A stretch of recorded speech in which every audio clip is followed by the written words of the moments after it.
of the Kansas Kickoff Show. Special thanks to Matt Gilmore from kpreps.com, Chet Copeland from Sports in Kansas, as well as our great sponsors, American Implement, Next Tech Wireless, The Safe Project, and Think Before You Post. Special thanks as well to our affiliates across the Sunflower State areas on your stations. Again, that's going to do it for this week's show. For my partners, Matt Gilmore and Chet Copeland, this is Sean Boston saying so long and enjoy week number 3 of the high school football season here in the Sunflower State. You've been listening to the Kansas Kickoff Show.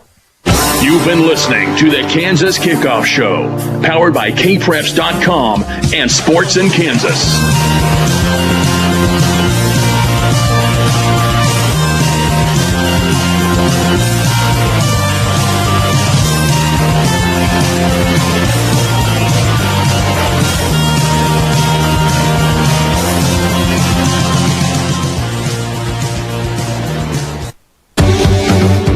Junction City High School Blue Jay football is on the air. Our pregame show sponsored by Central National Bank. And with tonight's broadcast, Dewey Terrill, Brian Field, and Jackson Schneider. And a pleasant good evening, everyone. It is game night, Friday night, high school football under the lights at Seaman High School on the north side of Topeka. The Blue Jays and the Seaman Vikings set to do battle. Junction City comes in 1-1, Seaman 2-0 after victories over Highland Park and last week beating Hayden 35-14. Traditionally, Junction City Seaman have pretty good ball games that really get after one another, and we're expecting another tough game here tonight. I'll bring in Brian Field, my broadcast partner, and you've studied this football team from Seaman. Yeah, and again, here's another team that has changed their offense, Dewey. They have a new coach this year.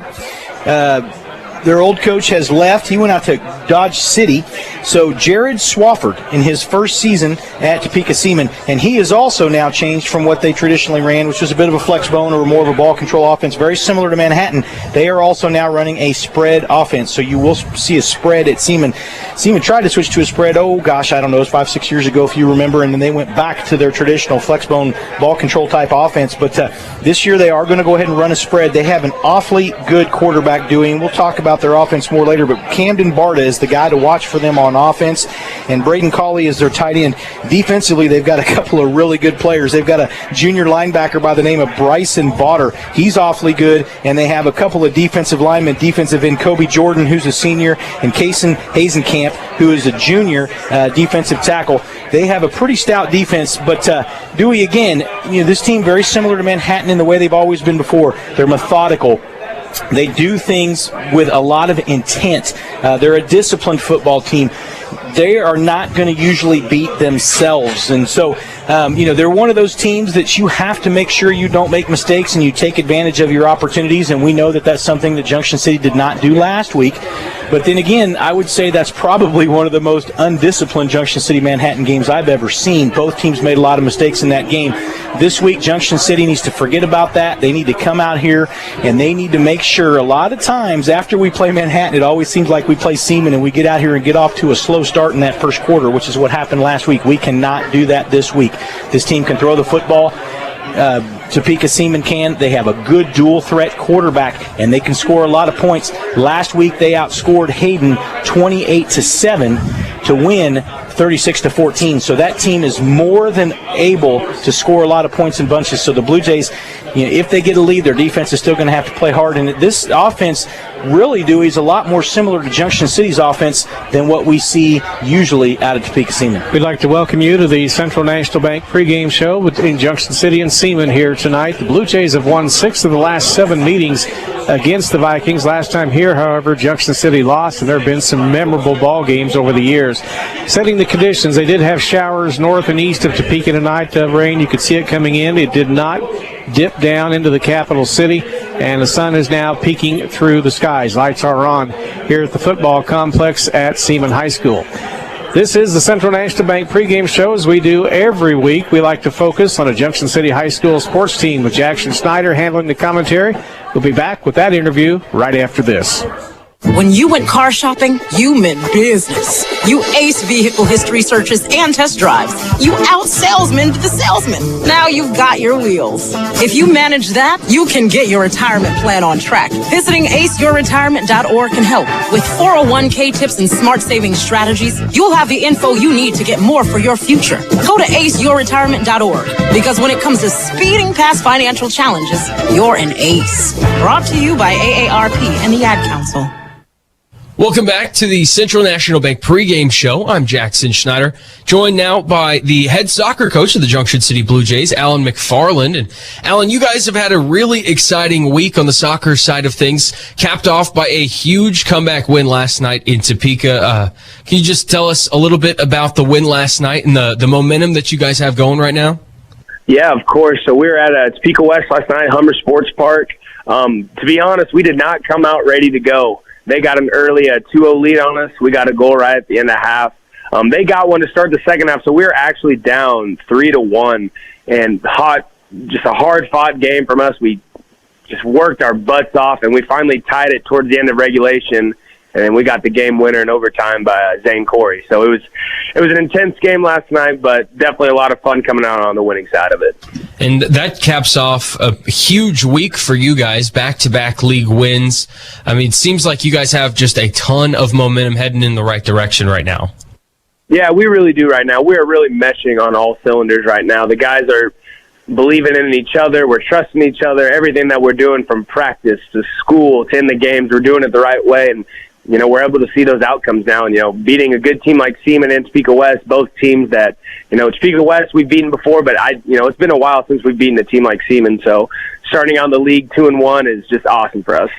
And certainly a lot of opportunity still to get some teams back here in the next week or so, with Highland Park coming to open up the brand new stadium next week. I mean, is that a match that you guys have circled as a chance to try and get them back after falling to them a few weeks ago?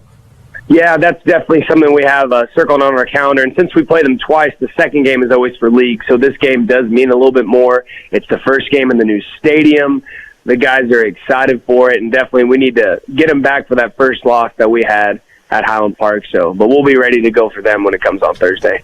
And the last time I talked to you, I mean, the season had really just gotten started for you guys. So you're still kind of in that feeling out phase, trying to figure out everybody's roles and figure out just kind of the ins and outs of your team early in those first few matches. But now you've got a few more under your belt. You've got a couple of wins here this week. I mean, what do you think is the biggest key for your team moving forward that you maybe didn't know just a few weeks ago? Well, I just think in general that we've just found our identity, and it's something we've been working on in the summer.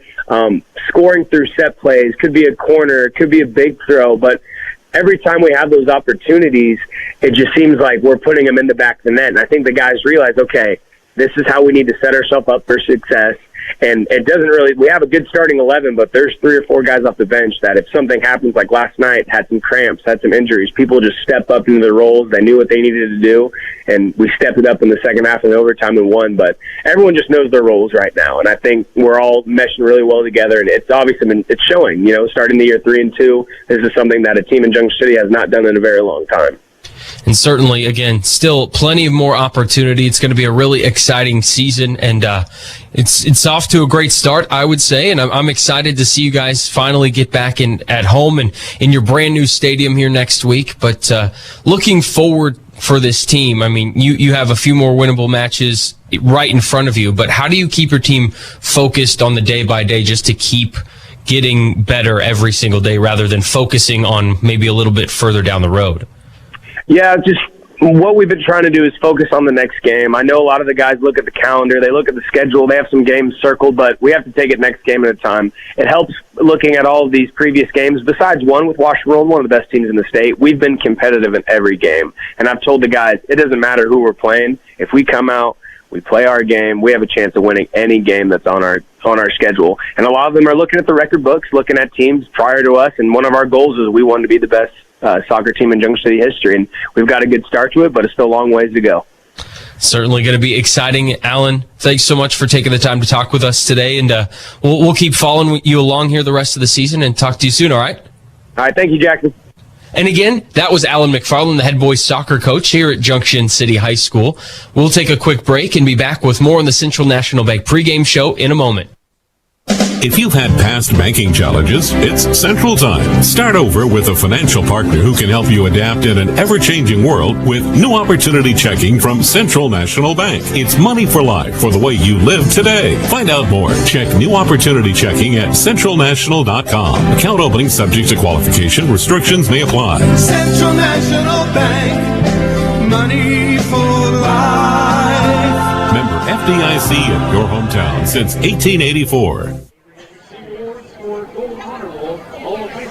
And welcome back to the Central National Bank press box ahead of tonight's matchup between the Junction City Blue Jays and the Seaman Vikings. It is homecoming here at Seaman. They are introducing the candidates down on the field. They'll announce the king and queen here in just a few moments. A few Junction City fans filtering in on the far side, Brian. Yeah, and actually there's more coming in, and so we ought to have a pretty decent crowd. Had a really nice crowd. A lot of people came over to the Manhattan game last week from Junction City, and so that was nice that they support them. And usually when we come to Topeka, we have a pretty decent crowd too, and so I don't know, right now there's maybe about 25, 30 people, but they ought to be another 25, 30 more. And so a lot of times when we come over here, we get 100, 200 people, and so I think we'll continue to see some good support, and that's what we want. Is we hope people come out on the road and watch the Blue Jays. Got a couple of things I want to pass on. We talked a little bit about the football schedule. Next week, we come home to the brand-new Blue Jay Stadium. Broadcast time, 6:30, kickoff 7. There'll be a big crowd for that one. A lot of people excited to see the new facility, and we get to show it off next Friday night. They do a little bit, and a few little things being finished up, but it's going to be ready.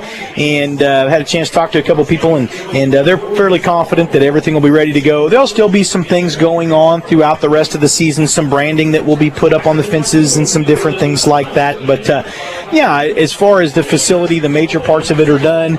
I was talking to Matt Westerhouse, and, of course, they're all a little nervous because they've got a little addition this year. They've got the big screen. They've got the video board, and so the students are going to be running that, and so it'll be their first time. And so, just little things that they'll have to work through. The scoreboard is on the bottom of the video board, and concessions and all that are on the east end. And so it's a nice place, Dewey. I had a chance to walk up, step in the press box, and, our view's not a whole lot different than this view that we have right here, right now at Seaman. A little further back maybe than we were at Al Simpler, but not really much higher, and so it's a pretty decent, we just announced the homecoming king. We're getting ready to announce the homecoming queen, and so, but anyway, nice place, and I'm really looking forward to it. The turf is just like it was at Al Simpler, just a little different brand, but looks the same, and the kids have been practicing on it now for about 3 weeks, and so they like the field, and so I'm looking forward to it, Dewey. I think it's going to be a very neat venue to play football. We'll be there next Friday night for a 6:30 broadcast, 7 o'clock kickoff. The opponents will be Washburn Rural. Going to talk a little bit about another connection. Seaman, you talked about their quarterback, Camden Barter. He's pretty good. Yes, he is, Dewey. He's a good dual-threat quarterback. He's kind of dangerous. I'll tell you what, he reminds me a little bit of our quarterback, David Rowell, as far as when he has to improvise, if the receivers are covered and he tucks the ball and runs, he is very, very good at that. He's got a good arm. And I think that he could be the key to them offensively. They tend to go the way that Camden Barta goes. But, the big thing for Seaman, I think, is just the difference in the offense that they're running this year. They've opened things up a little bit more. They did that a little bit last year. But you're really starting to see some of these teams, especially somebody was telling me that I was talking to somebody from one of the other networks a little bit ago that Emporia now is running a spread too, that they've gotten away from their ball control style power offense, that flex bone style. A lot of these teams are starting to realize, I think, that they just cannot score enough points running some of those offenses, and that they need to be able to open things up when they need to. We saw Manhattan do it last week. They're running a spread now. I think these teams are starting to realize that that's what they're going to have to do if they want to win championships. And so, Coach Zimmerman, he switched that mid-2000s. In 2008, he won a state championship with the spread, and he used to run a flex bone and a straight T and that ball control style running game. And when they did run, it was a lot of short stuff, play action pass. He opened up his offense back in 2000, before, in the mid-2000s, and won a state championship. So starting to see that. They've been running it in Wichita, Kansas City, and those places for a while. You've seen a lot of the more successful teams running the spread. You're going to start seeing that more and more, I think. But Seaman's one of them. Their new coach comes in, Jared Swafford, and he's going to switch to the spread offense. All right, another thing about Camden Barta, we do want to mention there is a Junction City tie-in with him. His grandfather, Tom Barta, was the defensive coordinator for the 2008 state championship team. He worked under Randall for a couple of years. Really fine gentleman, good coach, and he's got 2 grandsons playing here for Seaman. He now lives in the Topeka area. So that was Tom Barta, who was the defensive coordinator back in 2008. They have named the king and queen here for homecoming. They stood, they smiled, they took photographs. They're out of here into homecoming. All right, let's go in and talk to Coach Randall Zimmerman. I had a chance to talk with him for our pregame show tonight. That's coming up next on the Central National Bank pregame show. Welcome back to the Central National Bank pregame show. The Junction City Blue Jays match up tonight on the road against the Seaman Vikings. This is a tough game. We know that coming in. Very, very tough game. This team is really, really good. It's a tough place to play. They are a very prideful school, very prideful community. These kids come from very prideful homes, and they're going to compete. They're going to compete very, very hard. It'll be the most physical game that our kids have seen this year for sure. How did you come back and practice after falling to Manhattan? Yeah, we struggled a little bit early in the week, but I think we got it out of our system there towards the end. And, we talked to our kids about, not letting Manhattan beat us twice. And I hope we did enough during the week. I really felt good towards the end of the week, and especially yesterday's practice. Our kids were crisp and had a lot of bounce to their step, and hopefully that shows up tonight. Seeing less mistakes in practice now, they're learning from them. Yeah, we are. We still are lacking that leadership. We've got great kids, but not a lot of natural leaders. So, we're really working on each of our kids in their own little way, in their own little position, how they can, lead and move forward. And we're starting to see some stuff evolve. But it'll be a process all year long, that's for sure. But really like these kids. Are great kids, and I know they're going to compete hard tonight. David Rowell, is he available at quarterback? He left partway through the game last week with injury. Yeah, he is. He had a bruise on his hand, and he could not squeeze the ball. It really swelled up on him, but he's got it under control. Trainers did a good job, and everybody's done a good job with him, and he will go tonight, and hopefully he has a great game tonight. Are you getting everybody and think you'll get everybody's best shot all the way through the season? You did win the league last year. Yeah, we will. And, we've had our share of success down, through the years here as of late. And, we know everybody's going to play as hard, and they do. And you should. There's very few Friday nights that you get in a lifetime. You need to take advantage of every one of them. And, we definitely have to play hard tonight. We've got to play with great intensity. We've got to play with each other. We've got to play very unselfish and see where we're at in the end. Talk about Seaman, scout them. Offensively, they're throwing the ball a little bit more than they did a year ago. Really good quarterback. Tom Barta, our defense coordinator that was here a number of years ago, did a great job. Kids absolutely loved him. This is his grandson, and he also has another grandson that's playing. He's running the ball and playing in the secondary. Both of them are secondary guys as well. He's 6'4", 220. He really throws the ball well. Really big, nice offensive line, great skilled kids. Have a 6'6", 225-pound wide receiver that's very fast. They got really good speed this year. Defensively, they're the same old defense, just incredibly aggressive, bring a lot of people at us. We're going to have 6 and 7 guys coming at us every single snap, so we know we have our work cut out there. Good luck. Thanks, Dewey. Thanks for having us. I'll be back right after this. For more than 40 years, Dell Motors has been your hometown dealer in Junction City. Right on the presidential corner of Grant and Washington, you'll find a staff of Junction City locals who want to make your buying experience as easy as possible. Whether it's helping you find a car that's more affordable or one with more size, or even if you just need more information to see if buying is right for you, Dell Motors is here. Dell Motors, Grant and Washington in Junction City, and always on at DellMotors.com. For Riley Family, MWR, and the Big Red One will host Fall Apple Day Festival Saturday, September 25th for DOD card members only this year. Vendors, historical reenactments, military working dogs, demonstrations, a commanding general's mounted colored guard, and of course, apple pies. DOD card holders must pre-register for the free Fall Apple Day Festival online at riley.armymwr.com. Masks required for anyone over 2 years of age. For more information, go to riley.armymwr.com or find us on Facebook by searching for Riley Fall Apple Day. This is Blue Jay football on 107.9 FM and 1420 KJCK. Welcome back to the Central National Bank pregame show. Of course, from the Central National Bank, the hip-hop's all over Kansas with us, and that's where we are tonight. And, Brian, I kind of like coming to Seaman. This is a fun place. I do like coming to Seaman. And, there's just something about Seaman. I've always respected their programs, all their sports programs. They just have good kids. They're good sports. They work very hard in the weight room. You usually have the same kids that are playing basketball, football, baseball, so you recognize names because you see a lot of the same kids in the same classes. And, gosh, it seems like some of these kids that are here, they've been here for 5-8 years. We always kind of joke about that because it always kind of seems to be that way. But good cohesive kids, good coaching.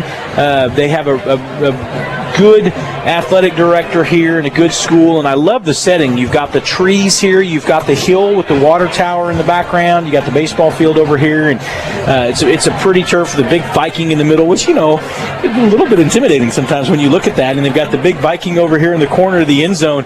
He's, how tall is that thing? Probably 20, 22, 23 feet in the air with a tunnel, and so they come out underneath between the feet there of the Vikings. So it's kind of a cool thing. It says Seaman's Vikings in their tunnel, and they've got their band in the north end zone. And you and I were just debating about whether they were going to stay there the whole game because it doesn't look like there's going to be anywhere else for them to sit, and so they're sitting in the lawn chairs. That's a cool. brand new location for them. Yeah, it's kind of cool. At least since the last time we were here, and we haven't been here that I recall. I know that we lost here. I think it was in the fall of 2018, was it? But and that was that class that had beat Manhattan, and then we came here and got off to a slow start in that game and just never really recovered. And so the Blue Jays are not going to be able to do that tonight, Dewey. They're going to have to come out from the beginning.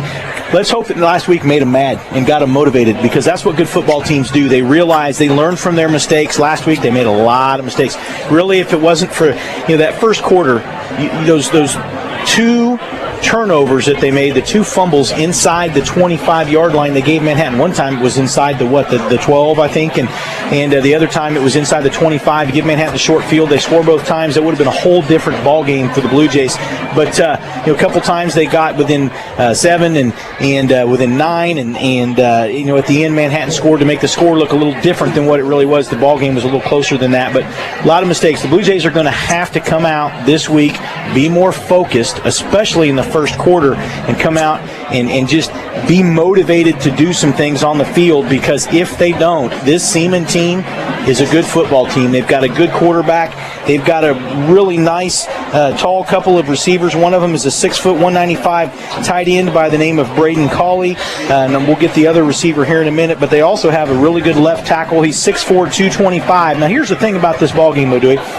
When you look at Seaman's offensive line, they have one offensive lineman over 200 pounds. They're 160, 175, they're linemen. And so not a real big defensive line.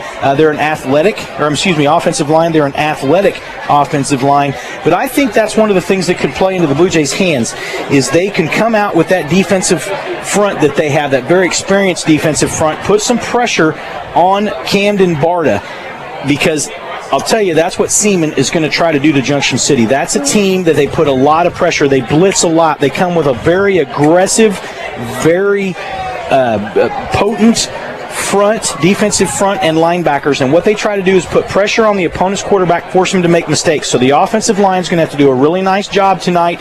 Give David Rowell some time, because Hayden was able to get receivers open downfield. Seaman moves their linebackers up really close behind the defensive line, and when they do that, that means that the passing lanes downfield could be open. They run a 4-2-5, and so it's just those two linebackers. But Hayden last week was able to get open in the secondary, but they just weren't able to hook up with their receivers and their quarterback. So that's something the Blue Jays can do tonight. But, Dewey, one more thing I want to add, because I think that this is going to play in the Blue Jays' favor. They're going to put a lot of pressure on David Rowell. David Rowell is at his best, we've seen so far this season, when he has to improvise, when the receivers are covered downfield and he takes off to run. I look for David Rowell to have a really good game running the football tonight. David Rowell is a major key for Junction City to win. I'm convinced on offense. He got his hand hurt last week, hit it on a helmet, and they had to take him out. The backup is the fullback, and he's a good player. But David Rowell is the passer who can also run. The other thing for Junction City, very simply, Manhattan game's over, folks. Get over it, move forward. Let's even quit thinking about it. Well, and I think it takes a little pressure off the team.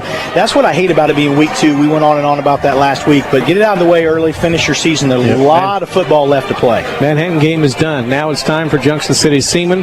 Get a win here. Things look pretty promising going forward because I think this may be one of the 2 tough games remaining on the schedule, the other being Washburn Rural next Friday. I agree. I think you're right, Dewey. And, really, it's going to be interesting. We talked about how is the Centennial League down a little bit this year, maybe as far as across the board strength of teams, but there's some teams that have gotten some surprising wins. Topeka West went down and beat Emporia. Seaman went in there and in the second half pretty well handled Hayden. And things may be a little different this year in the Centennial League. Highland Park has improved. Topeka High, not as strong a team as they've been in the past. And so, we're in a different era of the Centennial League. And you're right, Dewey. It'll be interesting to see how this goes. This could be, probably Manhattan, Washburn, Rural, Seaman, or Junction City's year. I think the whole league is down this year. Yeah. I thoroughly believe that. You have years are down, you have years are up, really powerful. It goes back and forth. This Seaman team isn't going to be in the Centennial League much longer. They're going to a league in Kansas City here in a couple of years. And so is Highland Park, so that'll be kind of, and Topeka West. So there's only going to be one 501 school left, USD 501 school left in the Centennial League, and that's Topeka High. Yep. You're listening to the Central National Bank pregame show. We're still about 5 minutes away from kickoff tonight. We'll take a break. We'll come back and get the ball game started.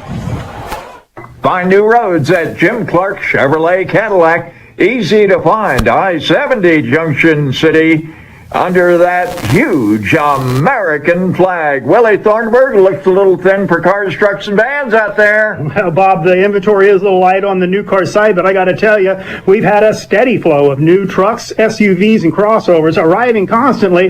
Bob, the majority of them are just spoken for before they ever hit the ground. But we have been delivering a lot of cars, and that means we've been trading for a lot of nice trade-ins. And, Bob, we've got an excellent selection of late-model trucks and SUVs. Bob, some of them are certified pre-owned. That means that well-qualified buyers can take advantage of interest rates as low as 1.9%. The certified pre-owned gives you a 6-year, 100,000-mile powertrain warranty, a 12-month, 12,000-mile bumper-to-bumper warranty. Bob, you get free OnStar XM radio. Jim Clark Chevrolet Cadillac, I-70 Junction City. Here we go. Welcome back to the Central National Bank pregame show. The national anthem just now wrapping up. There is a large home crowd here tonight. There will be a definite home field crowd advantage for the Seaman Vikings on their homecoming. And it's just like everywhere. You go for homecoming, well, you get the grandma and grandpa come too. And I can just tell you, honestly, good teams that motivates them. I can tell you it was always kind of fun when you were the one to go spoil somebody's homecoming. And that's what the Blue Jays need to be thinking about tonight. When they're walking out on this field right now, they're going to let Seaman go first. They're going to walk around behind the band. They're walking. I love this. We talked about it, the business all-white uniforms, the all-business uniforms. They got the white helmets, the white jerseys, the white pants, the white socks. A lot of them most of them wearing white shoes. And I love that look with the blue numbers, the blue stripe on top, of course, that they put back on to honor Al Simpler. And, the Blue Jay C on the side.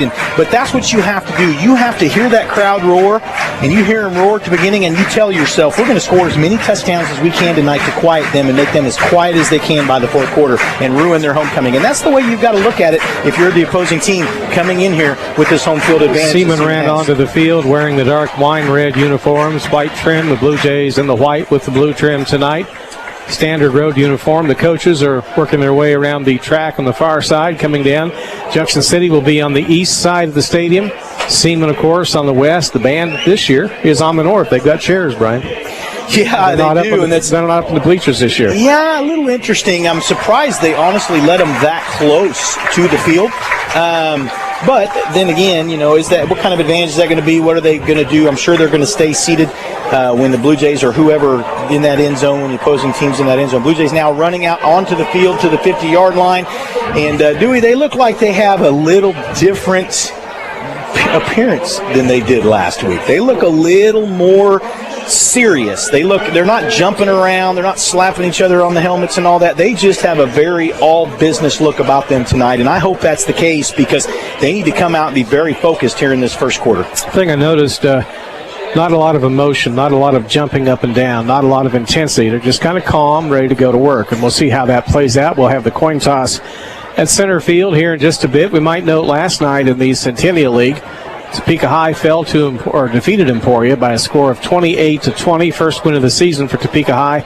Junction City owns the victory over the Trojans. We'll see both the Trojans and Emporia later this season. We've got Topeka High 2 times. The next one will be October 7th, a Thursday night game at the brand new Blue Jay Stadium. I remember my first trip here, 1986.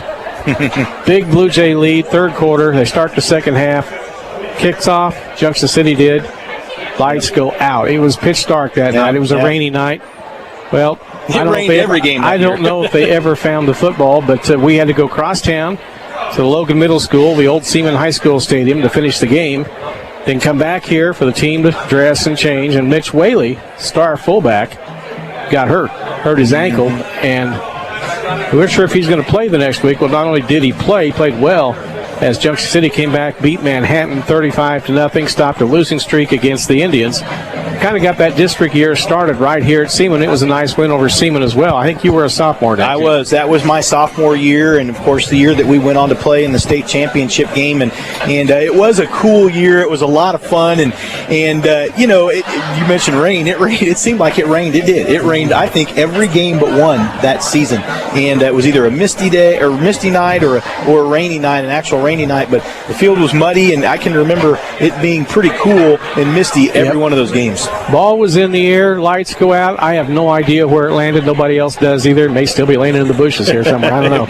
The team captains are meeting at center field at the 50-yard line, shaking hands. Seaman and Junction City, pretty familiar. In a lot of games, you'll do basketball, you'll do baseball. Well, the same guys are playing against each other. Seaman has traditionally been really strong in baseball, and they do pretty well in football and basketball. They're good kids. They're disciplined kids. They work hard.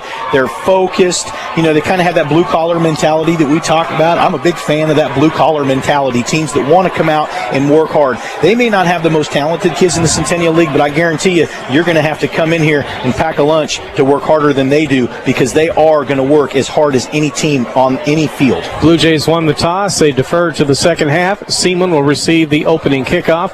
Junction City will go north to south. Seaman right to left, south to north from our broadcast vantage point atop the Seaman side of the field up above their home fans. Been in this press box many times, both of us have, and we always have a good time here. Yeah, we do. It's a little tighter quarters, so we'll call it cozy.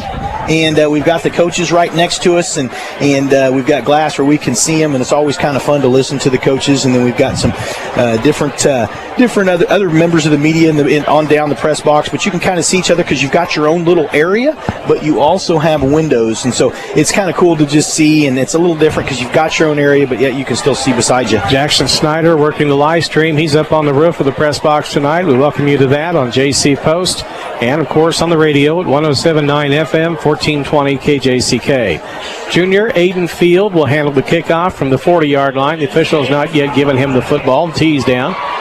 We'll get this football game underway. They're checking to make sure everybody's out there that's supposed to be. His job to count, make sure there's only 10 guys behind him. Official having a conversation with Aiden, claps him on the back, and he'll tee it up. We'll get this game underway. Seaman has their deep man back at the 10-yard line. So here we go, folks.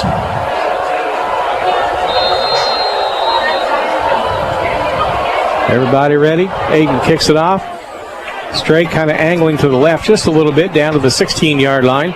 Seaman brings it back across the 25 and to the 28-yard line. So a 12-yard return that time for the Seaman Vikings. On the return that time for Seaman, Adonis Van Leeuwen, and it'll be 1st and 10 Vikings. They go on offense. Yeah, and we watched him work on it again in practice, and that's what they had Aiden do last year. They want him to kick the ball to the numbers, or actually between the numbers and the sideline. They'll tell him which side to kick it to. They're going to concentrate the defense moving that way, the kickoff team, and their lanes, and if it goes out of bounds, so be it. And that's the way that they kick that. Camden Bartas sets his offense, sets up in a shotgun pistol look, as you might expect. Running play up the middle, straight up the gut. May have gotten a yard. That's all they could get. To the 29-yard line. It'll be 2nd down and 9. So Junction City defense did a good job. Well, I think that's what you're going to see is some different. The game in the trenches tonight is going to be important. Blue Jays with a very experienced defensive front.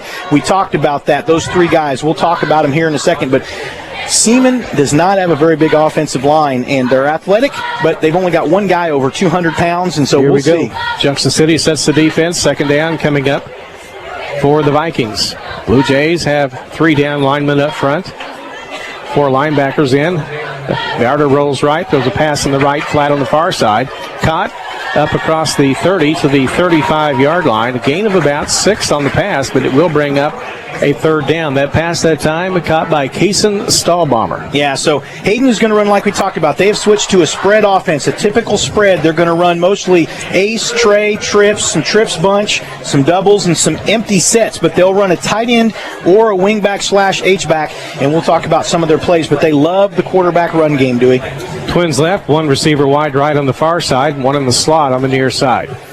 Barta takes the snap, pitches quick left side, trying to come around the end, and I don't know if they can make it. They do. First down across the 40, 45, 50, down the sideline into Blue Jay territory, and down to the 35-yard line, carrying the football that time. Aiden Poulter, starting running back for the Vikings, and that's a big gainer. Well, that was just a sweep to the left, and they just blocked it very well. That line is a little small, but they like to pull those guys. They'll pull their guards. They'll get out in front right there. The Blue Jays were, I think, a little surprised by that. They will run some misdirection too, Dewey, but they run a typical spread. You're going to see them run the inside zone, the outside zone. They'll run some 8 and 9 sweeps. 20-yard gain on the rushing play that time. 1 in motion. Stahlbomber, they pitch him the ball, going left to right, turns, veers up the middle, has a 10-yard gain, 11-yard, 12-yard gain, down to the Blue Jay 23, and they're chewing up the defense right now. Well, they're running some of that misdirection. The Blue Jays just need to focus, be assignment sound, but that's what you can see. And I think the Blue Jays are keying on the quarterback because the quarterback ran the ball so much last week. You're seeing them give the ball to some other guys. And Stahlbomber, of course, we've heard his name for a lot of years too. He's another kid for Seaman who works hard, and he's a good athlete. Here we go. 1st and 10, second first down on the initial drive for Seaman, just underway with no score from Seaman High School. Ball here, watch. Stahlbomber going. Rushes, they go to Caden. Now they're going to rush it. Far side, tried to go to Stahlbomber. It's a pass. That was kind of a pretty good deception, actually. Well, what they were trying to do right there is just kind of get him the ball in open space to the running back. So instead of going deep on the Blue Jays there, what they tried to do is they just faked. It was a little play action. He had a little swing route out of the backfield trying to get it to Stahlbomber. And actually, the Blue Jay linebackers were not out there, and so he would have gotten some yardage right there. The only guy between he and the end zone was cornerback Don Quay Williams. Trips left, 3 receivers on the near side. 1 goes wide right. 1 set back, working with the quarterback. Barta flushed out of the pocket, rolls, comes around the end, going to tuck it and run. The 6'4 senior comes down the sideline for a first down. And we'll see where they mark him out of bounds. It looks like they're going to put the ball at the 12. So he gains 11, 1st and 10. That's what they do. He tucked it and he ran right there. If nothing's open, he'll tuck it and run. He's a good improviser at quarterback. They've got a good quarterback running game. They really go how he goes. But here's the thing, Dewey. Right there, couple of bad angles I saw by Blue Jay linebackers right there. They're going to have to take a better angle to the football because right there, that was a bad angle. They could have had him, about 3 or 4 yards sooner. The receiver, Brody Gormley, checks in. He can be a big play receiver, tall kid, about 6'1". Brady Coulter, their tight end's another one. 1 in motion, Stahlbomber going left to right. They snap to Barta, play action fake. Nope, they're going to hand off, coming off right tackle inside the 10, and they take the football down to the 8-yard line for a 4-yard gain. Just looked like it may be an inside zone right there. They'll also run some trap. They'll still run some power stuff, Dewey, but mostly in their run game, they'll run a quarterback counter, quarterback trap, some power. They'll run inside and outside zone. We talked about they'll run some sweeps, and occasionally they'll do some misdirections where the quarterback will almost do like a little shovel pass forward to a guy coming across. They have a little different vertical. Second down, 6 sweep coming up for Seaman at the 8-yard line. They snap, they pitch it back wide left, big smack in the backfield. They have knocked the running back flat on his back. How many times have you heard me say this? When you need a big play, who is it? Keegan McConnell right there read that. He was in the backfield almost before the running back got the football. Put a pretty good lick on him, and nothing that looked like it was over. Down. Yeah, he's down. He just took a good stick right there, so hopefully he's okay. But Keegan made a really nice tackle. When you need a big play, Keegan McConnell's your guy. That's right the 21st tackle of the season for Keegan. He is the leading tackler on this Blue Jay football team. He had 12 tackles last week in that game, Dewey. The player for Seaman down on his back. That's why we can't tell you who it is. I think we will when he gets up. Isn't it? No, we'll wait and see. It could be, but no, it is not Stahlbomber. And they have trainers from both teams out on the field. Randall Zimmerman walked out, checked on him, as did the Seaman coach. And Randall has gone back to the I think I'm sideline. Might be is it? No, it's not him either. Let's see. Might be Kalen Barta. Right now, 9:05 to go in the first quarter. Seaman threatening with a 3rd down and 13 at the Blue Jay 15. That was a loss on the play of about 3 yards. That's the hardest hit we've seen so far this year. Yeah, it is. That was a good hit. But Keegan is not afraid to he's not afraid to hit somebody, and we'll hope that he's okay. We don't want to see anybody get hurt. And That's Aiden Poulter coming up. It is. Starting running back, and he's shaking his head back and forth. He got his bell rung. He got hit pretty hard. Let's hope that he's okay. Keegan put a pretty good lick on him. But again, when you need a big play, Keegan McConnell's been this guy so far this last couple of years. Aiden Poulter limping toward the sideline, not badly. They'll probably check him for concussion. They've taken his helmet away from him. So he's headed toward the sideline. That is the starting running back for the Seaman Vikings. 3rd down, 13 as we get ready to return to action. Blue Jays better be ready for a pass play right here. 2 receivers wide right, one on the near side. Brady Coulter, the big tight end, lined up on the near side, left end. Snap to Camden Bart, a 3-step drop, looking to throw it deep in the end zone and way overthrew the intended receiver, Brody Gormley. Incomplete, and now they've got a 4th down decision. Yeah, they try to fade right there. I don't know if their kicker has the leg. He missed an extra point last week. I think looks like they might try, though, and he very well could. Dewey, what is this going to be? About a 30... Maybe about a 30-yarder. About a 32-yard field goal. Oh, no, it's 25. I'm sorry. They're not as far back as I thought. They're kicking if they kick it. Yeah, from about the 22. He can make this one. He's got that the leg. Would be a 32-yarder. He definitely has the leg for it. He's got a strong leg. Gavin Wilhelm is the kicker, a 6-foot, 160-pound senior. Left-footed kicker. There's a snap. It's down. The kick. Good end-over-end distance, and it's perfect. Seaman takes a 3-0 lead on Junction City with 8:56 to go in the first quarter. We'll break here for 30 seconds and be back right after this. Dude, it is going to be so cool when we're both at college. Yeah, if I finish my loan application. Wait, this says men. Selective service registration. Uh-oh. Didn't you register when you turned 18? No, my guidance counselor talked about it, but I blew it off. You need to register. It's the law. If you don't, you won't qualify for that student loan, and you won't be enjoying college life. Just go to www.sss.gov or register at your post office. And when you get to college, don't forget to register for classes, too. Here we go, 8:56 to go in the first quarter, 3-0 Seaman. Junction City getting ready to receive the football for the first time. The Blue Jays, of course, put Randall Banks back on the near side, T.J. Jones on the far side. A couple of pretty good return men this year for Junction City. Yeah, and I just want to say that was a good stand right there by the Blue Jays to hold them to 3 because Topeka Seaman had some momentum right there, and so the Blue Jays able to thwart that just a little bit. That's a good victory right there for the Blue Jay defense because they look like they had their back against the wall and helped them to a field goal. All right, Gavin Wilhelm will kick off from the Viking 40, going right to left, south to north. Blue Jay deep men are back at the 6- and 7-yard line, respectively. Beautiful evening for a high school football game. Light breeze. Really is. Sun peeking through the clouds. Waiting on Gavin to get the signal from the official. Now there's the whistle. And he'll head toward the tee. End over end, deep kick. Goes down to the 5. Picked up by Randall. Back across the 15, 20. 25, weaving up between the kickoff team and down to the 35-yard line. He brought it back 30 yards that time.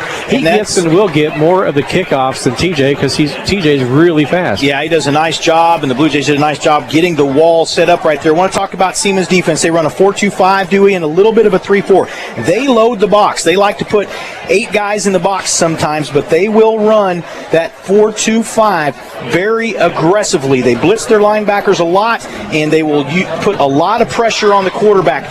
Dewey, I think that could play into the Blue Jays' favor because if they try to put a lot of pressure on the quarterback and they're blitzing guys, passing lanes are going to be open. If not, that will open up running lanes for David Rowell as he scrambles. Rowell is in at quarterback tonight. Xavion Felton with him in the backfield. T.J. Jones, slot left on the far side.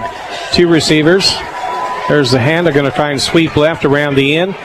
Good for about 5 yards to the 40-yard line. Getting the handoff that time for Junction City. Tyree Holloway going right to left and got a quick handoff, and they're trying to do a little jet sweep there. Yeah, Blue Jays starting with a tight end. We haven't seen him run a tight end this year really yet, and right now it looks like Cooper Bogenhagen is in there at tight end. Was trying to see who the offensive line is. It looks like our standard offensive line of Garrett McCreath is at right tackle.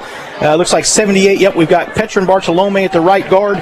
Logan Nabis, it looks like, is at center. 50. Judah Peterson is the right or left guard, and the left tackle is TJ Osa. They snap in the backfield. They pitch to TJ his first carry. He spins and falls forward 1 yard on the near side to the 41-yard line. He wanted to veer back inside and streak downfield, but the Seaman blocked that off. Well, that's what they're going to do. So they're very aggressive to the football, and that's why some misdirection can work against this team, and that's why a lot of times as they really bite in on the run, you can run some play-action fakes, or some play-action passing, and there are a lot of times their secondary is so hard on the run that the passing lanes are open downfield. Play underway, 3rd down 4 for Junction City. TJ Jones tried to get outside and gets ripped down for a big loss. They'll mark forward progress back at the 36. He had no chance to get to the edge. No, that was just very well defended by Seaman, and that's a good thing that they've done this week. You can see it. They have watched the Blue Jays well, and the Blue Jays really coming out running the same plays that they ran the first 2 games in the first series, and so that's what they try to do. Outside, outside, outside. Coach Zimmerman looks like he's willing to give that up a little bit here. They'll open up some stuff downfield. They'll be punting from the 24-yard line. The punt snap bounced back, but TJ got it up and away. A high punt. Seaman's going to take the fair catch back at their 33-yard line. That was a good punt. Well, and they almost always take the fair catch. That's what they do. I did not see them return a punt much against Hayden. Mostly what they did is call for the fair catch. All right, so Junction City brings the defense on for a second time. 7:06 to go here in the first quarter. Seaman on top of the Blue Jays by a score of 3-0, courtesy of a 32-yard field goal by Gavin Wilhelm on their first series. Junction City will set that defense. Of course, we had the big hit from Keegan McConnell on the last series for the Blue Jays. That kind of really shut down a Seaman drive. 1st and 10 Vikings from their 33. Twins left on the near side, 2 receivers. One settles out wide right on the far edge. From the shotgun set, the quarterback, Camden Barta, takes the count. They're going to hand off and try to go right. The Blue Jay defense there to gang tackle. And there's no gain. In fact, there's a 1-yard loss. And I think that's something you're going to see as this game goes on, because that defensive front for the Blue Jays is very experienced. You got Rudy Vargas at the left end. You got Elijah Clark Boyd Rudy's playing. Is that Rudy playing those? No, that's actually, I don't see Rudy in there. I see Elijah Clark Boyd is playing the left end. We have Rodney Coleman playing the right end, and nose guard is DK Oscar. 1-yard loss in the play for Seaman. Caden Ireland carried the football. He's the backup running back. Snap to Barta, quick throw right side out in the flat, and Brody Gormley caught it, but they don't get a big gainer. They get across the 35 to the 36, a gain of 3, so it's still 3rd and long. Quick out right there. Great play by Don Quay Williams, the left corner. He came up and made a very nice open field form tackle right there, grabbed his legs so another Blue Jay could come and help him force him out of bounds. So that's when you got a big guy against a smaller guy, that's what happens, and that kid is pretty big, Dewey. Number 7 is the receiver for 3rd down 7 coming up for Seaman from their own 37-yard line. Right hash on the far side near the Blue Jays side of the field. One running back, Ireland in the backfield. Near side, Caden Stahlbomber now back to throw. Up the right side, it's complete to the tight end for a first down. That big tight end we talked about, he was a good athlete. Braden Colley caught the ball across the 45, took it to midfield to the 50. That is the first down. They gain 8. Yeah, and they've got some big guys. They've got Brody Gromley, number 7, 6'6", 215. You're going to see them try to throw the ball downfield some, and the Blue Jays are just going to have to play that tight, and they can do it. But good quarterback, and the Blue Jays, if they can get some pressure on them, let's see if they can get some pressure on them with that defensive front. Got Rudy Vargas in there now at right end. 1st and 10, Seaman, 50-yard line. Twins left, 2 receivers. They're going to run the ball off the right tackle. Camden Barta handled the football off. They get about 4 down to the Blue Jay 46. Pretty good run that time by Caden Ireland. He just kept his legs turning. Yeah, he did, and he's a tough kid, and you could see that right there, and just kept his legs moving and did a good job getting an extra yard or 2. 29 yards rushing so far for Seaman in the football game. Now 2nd down, 6 for the Vikings. 5 minutes to go first quarter. They lead Junction City here tonight 3-0. Blue Jays come home next Friday against Washburn Rural. Again, Twins left on the near side. Case and Stahlbomber in the slot. They put one wide left. P.J. Vargas. They haven't thrown to him yet. Colley goes right, the tight end. They pitch it going right. He's a lead blocker. Up the sideline, Ireland's got a first down. Tiptoed across inside the 40, down to the 40-39. We do have a penalty flag. Flag down and a Blue Jay down. Let's see who that is for the Blue Jays. He's grabbing his chest there, maybe. Coach has already had to make 2 trips out on the field to check on the status of players tonight, 1 for each team. This is a hard-hitting game, and he said in his pregame show, this would be the hardest-hitting game Junction City's had. They're a very physical team. We talked about it, very blue-collar. They're going to come here to work hard. They're going to play very physically. They're very, very aggressive in their defense, which I still think in the end, if the Blue Jay defense can hold them here, it's going to play into the Blue Jays' hands because I think they're going to catch Seaman being a little overly aggressive a couple times tonight. But again, Blue Jays, we've got some different guys in there on defense, too, I want to mention. Jalen Holloway was supposed to get the start tonight at nickel linebacker. Have not seen if Michael Boganowski's out there. He was questionable tonight. He was supposed to start at free safety possibly. We'll see. But Chaz Ruffin's out there again at strong safety, and we'll see. We saw Donquay Williams at that corner position, and I believe we'll have to see if that's Terrence Tedder or Tyree Smith that got the start at the other corner. It looks like it might have been Tyree Smith. Treating the injured Blue Jay right now at the 41-yard line of Junction City. He is now setting up. That's a good thing. Hence that may be Tedder. Trainers are out there doing their work, and we'll see it is Tedder. Yep, Terrence Tedder. Really fine basketball guard for the Blue Jays. Not a real big kid. He's been starting at that left corner position. It looks like he's going to be okay, but we'll see. The penalty was against Seaman, so that backed him up. So great play by Keegan McConnell. Pushed him back on the last series when they ended up settling for a field goal. Right here, Seaman makes a mistake. Here's the penalty. They took it back to the 45 of Seaman. They've got to go to the Blue Jay 40 for a first down. Second down, 15 coming up for the Vikings. Tedder may be wishing he'd done cross country. All right. There's a snap coming back to Camden Barta. Turns, throws immediately right side. Pass caught by Brody Gormley, but just a 1-yard gain. Well, actually about a 6-yard gain. He went up the sideline real quick, and that's a quick hitter pass. Yeah, but Donquay Williams, again, did a really good job covering that. They're just running a little quick out right there and getting the ball to him, or maybe just a little bit of a flare. It's just they're doing it a couple different ways, but right there, Donquay read it well. Both times make the initial contact to keep him from getting big yardage. Third down 9 coming up for the Vikings. 2 in the backfield, 3 receivers, twins left on the near side. Blue Jays have 3 down linemen to rush, 4 playing back at backer. Barta 3-step drop. Stutter steps over the top. Pass incomplete off the tight end. That time it should have been caught by Braden Colley at the Blue Jay 34. He just didn't pull it in. Yeah, but Sean DeBlick that time came in. He's one of the backup strong safeties, and he came in right there. Looks like he's playing free safety right now because you've got Chaz Ruffin at the strong safety. So he came in and got his hand on that and tipped it just enough to where it kept it distracted the concentration just enough for the receiver where he missed it. So that's a nice play right there. 4th and 9. The Blue Jays get set to receive the punt. Dropping back to the 15-yard line to try and haul this in. Seaman has Brody Gormley punting, standing back at his 38-yard line. Looking over at the sideline like there's some confusion on the punt team. Well, they need to watch because is this one of those fake things where they're going to snap it? Oh, here comes a late player on. Caden Ireland comes out. Also coming out on the field, Adonis Villanueva. They're going to get a 5-yard penalty here, it looks like, or they call a timeout. No, delay a game. Yep, delay a game. So they'll punt to Junction City after they mark it off. They take the football back to the Seaman 46. Fourth down, 14. Got a little worried there for a second. A lot of times when you see that, hey, what's going on? They look confused. All of a sudden, they snap the ball to an up back, and they have some guy go down the field. You've seen that happen before, so I was hoping the Blue Jays didn't get caught in that. Gormley standing back at the 30-yard line for the Vikings. Junction City waiting to receive the kick. 3-0 Seaman, late first quarter. He's a really good punter, Dewey. He kicks a nice high There's a high punt. Snap. Punt's underway. They almost blocked it. They did. I think they got a hand on it because it was high punt. TJ Jones will chase the ball to the near side, and it goes out of bounds at the 24 of Junction City. We'll break here for 30 seconds. We'll be back to Seaman High School right after this.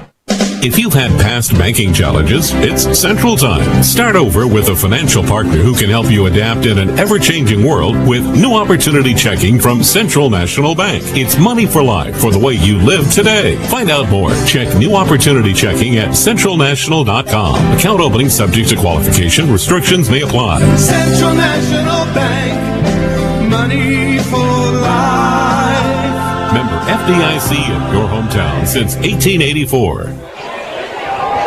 First and 10, Junction City trailing 3-0, 3:53 to go in the first quarter. Blue Jays put 2 wide left. The handoff going left, and that sweep left fails, but coming back the other way. Junction City has the ball still on the move. Across the 20, 25, up to the 27-yard line.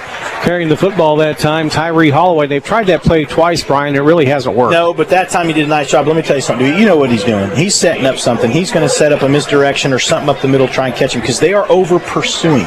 Seaman will over-pursue. You see it every time. They're quick to the ball, but there is nobody watching that backside right there.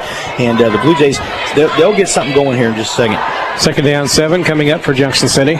They snap to Rowell, pitches back to TJ, slides through the left end. He's coming down the sideline, first down at the 40, and rolls out of bounds across the 40 at the 41. That was a nice gain that time, 14 yards. Speed option right there, and Rowell started to cut it inside, and when he did, they converged on him, pitched it to TJ. TJ did a nice job reading the blocks to get the extra yardage for the first down. Nice play. Junction City's first down in the ball game tonight, 3:10 to go here in the opening quarter. Blue Jays trail 3-0. Rowell sets his offense. They put Cooper Bogenhagen at tight end on the right side. David looks over at the sideline at Coach Zimmerman. Junction City has their fullback, Xavion Felton, wide right. They're going to pitch back to TJ. Xavion lead blocker. TJ does make the end at the 45 penalty flag, and he's rolled out of bounds up near the 50, the 49 of Seaman, but this may come back. Yeah, I think they're going to call a hold possibly. Official coming up from behind, pointing at the flag laying on the 40-yard line. So Junction City heading back upfield. This will go against the Blue Jays. Holding. Rare mistake, but a lot of times that's unfortunate because the Blue Jays are working outside. I'm telling you, they're going to set up some kind of a play-action pass or run something up the middle here, but see if they run Rowell up the middle at some point. But Seaman is very good at pursuing. They are quick to the ball, very, very aggressive. Their linebackers play close behind the defensive line like I talked about. They're only about 2 yards off the defensive line, maybe a yard and a half at times, and very aggressive. They blitz on almost every play. They like to put a lot of pressure on their quarterback. So I think what Coach Zimmerman's doing is making them watch the outside, make them honor that running outside so they can take some of that pressure off and coming up the middle so we can throw the football. First down, 21 after the 10-yard holding penalty is marched off. Snap to Rowell, hands off in the backfield. Xavion trying to sweep left. They're going to grab him with the jersey and wrestle him down for a big loss back at the 21. 3 times they've run that play, 3 times a bust. That's a 9-yard loss. So Junction City will have to make some adjustments. I would say so. I understand what he's doing, so I'm not going to question Coach Zimmerman because we talked about this before. I truly believe this. He is an incredible offensive coordinator and good at calling plays and is very creative. He's setting something up, but how deep do you want to get yourself? Still second down because of the penalty, but they're pretty deep in their own territory right here. Here we go, second down. They've got to go to the 49 of Seaman. Junction City at their own 24-yard line. Can't make a mistake here. Here's the snap to David, rolls right, going to throw it up the side and intercepted at the 40. Brought back across the 30, 20, the 10. That's where Seaman's going to have the ball inside the 10. That pick coming at the hands of Preston Cummings, a 5'10", 150-pound senior. First turnover tonight, and that was the bugaboo last week. Well, what I don't necessarily like about that is you got yourself deep because of a penalty and then a play call, and the Seaman defense did a really good job. Now the Blue Jay defense is going to have their back against the wall again, down 3-0, an interception. And Seaman, in both games this year that they have played, have returned a touchdown or returned an interception for a touchdown. So they have 2 pick sixes already. First and goal, just inside the 10-yard line. Left hash on the near side for Seaman. Barta sets up. Puts one in motion. Stahlbomber, they flip it to him. Nice trying to turn upfield, and they're going to gang tackle him, and he did not gain anything. May have lost a couple of feet. Good reaction by the defense. Now, very nice block by that up back by Seaman right there that sprang that play, but the Blue Jay defense reacted well again. Keegan McConnell was one of the guys that got blocked. He pushed off the block and pursued the play downfield and got in on that tackle too, and so nice job. The Blue Jay defensive ends are doing a pretty good job forcing the plays deep outside, and so that's helping those linebackers and those secondary players come up to make that tackle. Second down goal. They're near the 11-yard line. Twins left. Barta throws it out in the left flat to Stahlbomber, trying to find Moon. Gets inside the 10, inside the 5 for the 4. A 7-yard gain third down coming up. Yeah, it's just that little now it's almost like a little tunnel screen. They have the up receiver, the wide receiver who's up closer to the line will block. They'll throw the ball on the outside, and then they kind of read the wide receiver, and if there's a lineman that comes out to block, like either the H-back or the tight end, or even if it's a tackle, they kind of read that and decide which way they're going to go, and they're reacting to the way the linebackers play the play. Here we go, 3rd and goal from the 4-yard line of Junction City. Barta takes the snap, turns to hand off, no one there. He's being pursued and sacked from behind. He turned to hand off to the running back, Ireland. He had darted into the line. There was nobody there, so the quarterback tried to keep, and he ends up losing back to the 8. That's a 4-yard loss. Well, how about Jalen Holloway getting the start tonight for the Blue Jays at the nickel linebacker, and he gets in there and gets a nice sack, and they're going to force Seaman to kick another field goal right here. Well, here comes the kicker, and we know he's quite capable. Gavin Wilhelm will be kicking this time. We'll see where they put the ball down. They have marked the football 4th and goal at the 8-yard line, so it should be about a 25-yard kick, and it is from the 15. Holding for Seaman, Max Houston. Waiting on the snap. It's good. Kick's on the way. Kind of a line drive kick, but he nailed it. Almost got blocked. That's the end of the first quarter. Seaman 6, Junction City nothing. We'll be back right after this. For Riley Family, MWR, and the Big Red One will host Fall Apple Day Festival Saturday, September 25th for DOD card members only this year. Vendors, historical reenactments, military working dogs, demonstrations, a commanding general's mounted colored guard, and, of course, apple pies. DOD card holders must pre-register for the free Fall Apple Day Festival online at riley.armymwr.com. Masks required for anyone over 2 years of age. For more information, go to riley.armymwr.com or find us on Facebook by searching for Riley Fall Apple Day. Junction City's own KJCK AM FM is giving you a chance to win a $2,000 shopping spree as we put the wraps on the summer of small business. Just go to jcpost.com, register each week to enter, then head to any of our Summer of Small Business sponsors for more chances to enter and qualify. We'll draw qualifiers from every sponsor every week, so the more locations you enter, the better your chance to win. Go to jcpost.com for complete details, sponsors, and your chance to win the $2,000 Summer of Small Business Sweepstakes. From KJCK AM FM, the Blue Jays on 107.9 FM and 1420 KJCK. Wilhelm tees the football up at the 40. Seaman now going left to right, north to south. The Blue Jays put Randall Banks back deep to receive, and T.J. Jones back near the Junction City 6-yard line. 6-0. Seaman has taken the lead after the first 12-minute period. Here we go. Quarter number 2, and the kickoff is really deep. Going into the end zone, T.J. takes a fair catch back there and does not bring it out. Junction City gets the football 1st and 10 on their own 20-yard line. And Brian, we got to get some offense going. We do, but the Blue Jay defense, give them some credit right there, because that was a great stand holding them to a field goal again. So Seaman's had the ball in the Blue Jay red zone twice. The Blue Jays have held them to just 6 points, so that's good, holding them to a field goal. Now, here's the thing, you're right, the offense has got to get going, but that's a victory for the Blue Jay defense, and so we'll see what happens. Like you said, I think that Coach Zimmer's going to open things up just a little bit here. We've been running that outside, hitting that outside. You see him do that a lot to try and set up some other plays. All right, here comes the offense on for Junction City. David Roel at quarterback. Xavion Felton flanks him on the left. T.J. Jones behind them. Kind of a power eye look.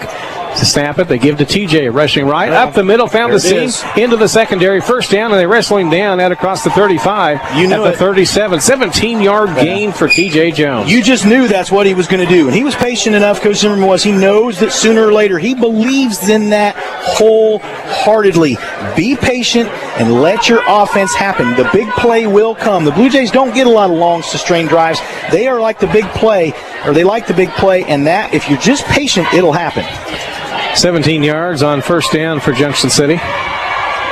Again, they snap to Rowell. They're running the same play. TJ anchors outside, veers upfield across the 40, 45, and head first goes to the 47-yard line as Junction City is close to a first down. I think they're just a little bit shy. Are they going to move the sticks? They're going to put it at second down. We may even get a measurement here. They're trying to figure out on the far side whether to stretch the chains. Ball is at the 48-yard line of Junction City. And they're going to give Junction City the first down. So 2 first downs picked up on this series. Well, what I like about TJ running the football, though, Dewey, and it's one of my favorite things about him, he's very fast when he gets outside, but he's so low to the ground. He's just 5'4", and he's able to get underneath tackles a lot. All right, the offense set. David hands off. This time Xavier busting across right tackle, spinning his body forward down to the 48-yard line of Seaman. A 4-yard gain on first down. Yeah, you could just see that he was trying to set something up. Coach Zimmerman going to continue to run those plays outside if they're not working unless he was trying to set something up. And that's what they're doing. They're making Seaman be honest. And it's just a matter of time before they start throwing that ball downfield, too. They tried last time. Unfortunately, it was not a good pass by David Rowell, and it was intercepted by Seaman. Wound up being 3 points for Seaman off the field goal. Cooper Bogenhagen goes tight end on the right side. They snap it back to David, lobs it high and deep, but the receiver just couldn't run under it far enough downfield. Junction City had Tyree Holloway trying to run the sideline routes, and it just threw it too high and too far. Well, it was just a go route. What they do, they block. They look like they're going to block right there, and then they take off. And we talked about this. Our receivers are faster. Seaman is going to have to stay with him. It was actually not a badly thrown ball, just a little bit out of the reach of Tyree Holloway. That was just about a huge gain for the Blue Jays right there. Here we go, third down for the Blue Jays, 3rd and 5. Same set, formation, Holloway wide right. They pitch it back, coming out the end to TJ. Veers back up the middle. He's close to the first down. Got it. Great. Down to the 40-yard line. They spun. He kind of spun his legs around and dove forward for 2 yards. No, he spun. He's very shifty. He's quick on his feet, very agile. He's not just fast. And we think of him as an outside runner, but if they run him off tackle like that through the B gap, he's also very, very good at being agile. He's shifty. He spins. He's hard to bring down. And because he's lower to the ground, it plays to his favor. A lot of times those guys with those low centers of gravity, Dewey, can get underneath the tackles, and when they spin, they can get extra yards. 1st and 10 Blue Jays, 40-yard line of the Seaman Vikings. So far and away, the best offensive series, the best drive for Junction City in the football game. They trail 6-0. From the right hash, they hand off to TJ. He's ground up in a crowd of players. No gain. 2nd and 10. They'll start to read that. Seaman's coming in. They're reading that now. Watch the Blue Jays either bounce something outside here or maybe try to throw a now route or something. They really haven't tried to hit anything in the flat yet. A bubble, something right here possibly. But back to TJ for just a minute. Number 2 is his jersey number. He's a junior. I said 5'4". He's only 5'3", Dewey, 145. And we mentioned this. He reminds me a lot of JoJo Nieves. He's just got a lot of heart. He's very, very fast and quick. And he plays hard and he runs the ball hard. 2nd down 10 from the 40-yard line. They ran the same play several times because it worked. Now they're going to do it again. TJ veering outside to the left, cuts it back upfield, hit at the 37, penalty flag on the play. Forward progress was a gain of 2. I'm not sure what the penalty if that's going to be a hold or what that's going to be. It's in an area where you just don't know. Officials are talking. Official on the near side immediately threw the flag while the play was in progress. So he said it's on Junction City. See what they call here. Holding. Junction City again. 2nd holding penalty on the Blue Jays. Cannot make those mistakes. I didn't see anything on the outside that necessarily looked like it, but if it's right in front of that line judge, a lot of times, of course, it's going to get called, and that was on the left side of that offensive line, or it might have been one of the receivers possibly. So they'll march it back upfield 10 yards. Officials trying to direct traffic. They'll start marching that penalty from the 37. Mistakes. So they'll take it back to the 47. Junction City will now face 2nd down, 17. You know, early in the season, you don't want to be critical of high school kids, Dewey, because they are high school kids, and it's early in the year. But so far, the story of this Blue Jay football team is self-inflicted wounds. They get the good drive going, and then they have a penalty or they have a turnover that just something they've got to get past. Here we go. 2nd down, 17 for the Blue Jays. They snap it back to David. Pump fake once. Dumps it out in the right flat to TJ, trying to break it around the end. They grab him by the shoulder pads and rip him down for a loss at the 49. Losing 2 on the play. It'll be 3rd down, 19 for Junction City. That's a great play. Kalen Barta, he's just a sophomore. He's a corner for them. Also plays wide receiver, 6'1", 116. He just did a nice job pursuing that play, reaching out and getting the tackle. And so Blue Jays trying to just get TJ into open space right there, throwing him a little bit of a bubble right there. So they set it up again. One receiver comes wide left. Demarion Sellers has not been thrown to yet tonight. You know he's got a chance to do some damage when he gets the football. One-on-one. Seaman will man a lot, and they're giving huge cushions to these Blue Jay receivers. There's the snap back to David. They give it to TJ. Counter play going right around the end. Didn't get the first down, but got it down to the 38-yard line of Seaman. They did gain 11. Yeah, I see Coach Zimmerman probably go for it right here inside the 40-yard line, and they're going to put it at the 39-yard line. So Blue Jays probably going to go for it right here and see if they can get some good yardage on this play. 2nd down, that can't be right. No, it's not. They haven't changed the down marker. It's fourth down. The Blue Jays sent on the punting team. Well, it never said third down, which is kind of strange. Yeah. Okay. Sometimes folks get a little confused doing that job. Yeah, I was going to say it should be fourth down. So TJ comes on to punt. He'll be standing back at the 50-yard line, waiting on the snap. Not a big rush. Brody Gormley tried to come in, but does not get there to block it. It's a high punt. Junction City down to play it, nice. And they do inside the 5. They're going to mark it at the 2-yard line. That was good punt coverage. That was huge. Now this is where this Blue Jay defense finally does not have the back against their wall here. Let's see if they can do a good job. The Blue Jays have an opportunity here to try and win field position for a change, and so hopefully the defense does a nice job holding them here. All right, Junction City trailing 6-0. We'll take a break for 30 seconds and be back right after this. The Selective Service System presents ways to keep guys out of trouble in 2 minutes or less. The pictures of your girlfriend making the just about to sneeze face you were going to post online as a joke? Probably should delete them. Another way to keep yourself out of trouble in 2 minutes or less. Register with the Selective Service System. It's the law for men turning 18. Not registering could mean not getting your driver's license in most states. Register with Selective Service at sss.gov. On first down, Seaman tried to pass out of the end zone down the right side. The pass incomplete at the 34. Both pretty good defenders back there for Junction City as well, playing pass defense. Now it'll be second down 10 for Seaman from their 2-yard line. Yeah, Brody Gormley, he's a senior. He's 6'6", 215.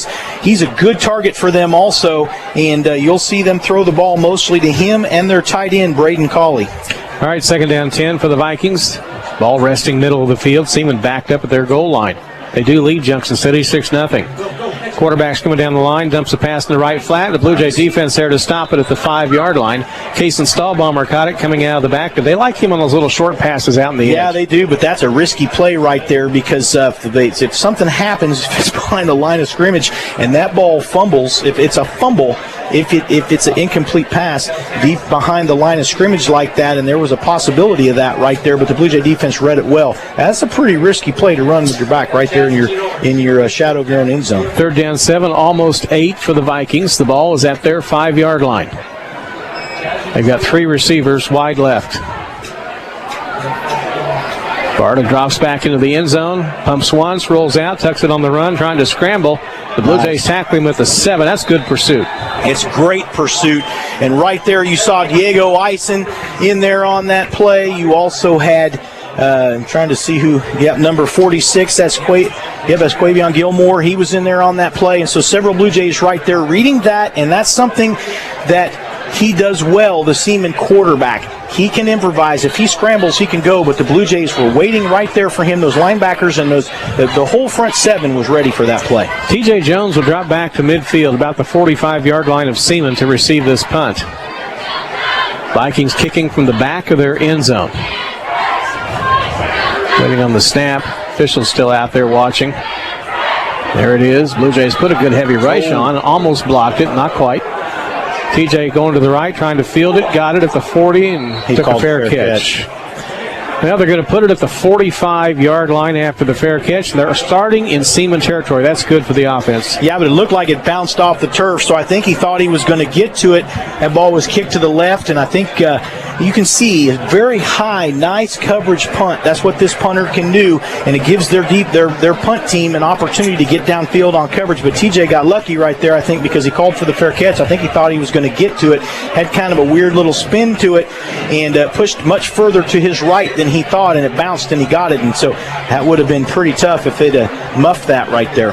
So Junction City brings out the offense. David Rowell has gone the distance at quarterback tonight. Xavion Felton by him in the offensive backfield. TJ's in the slot left. One receiver on each end. Cooper Bogenhagen tight end left side. The sophomore playing extensively tonight. Time for me to stand up, Dewey. Sorry. Got to change our karma here just a little bit. They're changing TJ to the right side of the slot. Demarin Sellers in motion. They gave him the football for the first time. Left to right, around the end, turns it upfield. Hard hit, but got it down, forward progress to the 41, a gain of 4 on first down. Yeah, he took a pretty good shot right there. And again, that's the physicality of this Seaman defense. And they're going to hit you hard. They're going to hit you very hard. And they pursue very hard to the football. It's just a matter of time where the Blue Jays run something into misdirection where they may catch Seaman over pursuing. Second down coming up for the Blue Jays. Tyree Holloway comes wide left, right in front of us.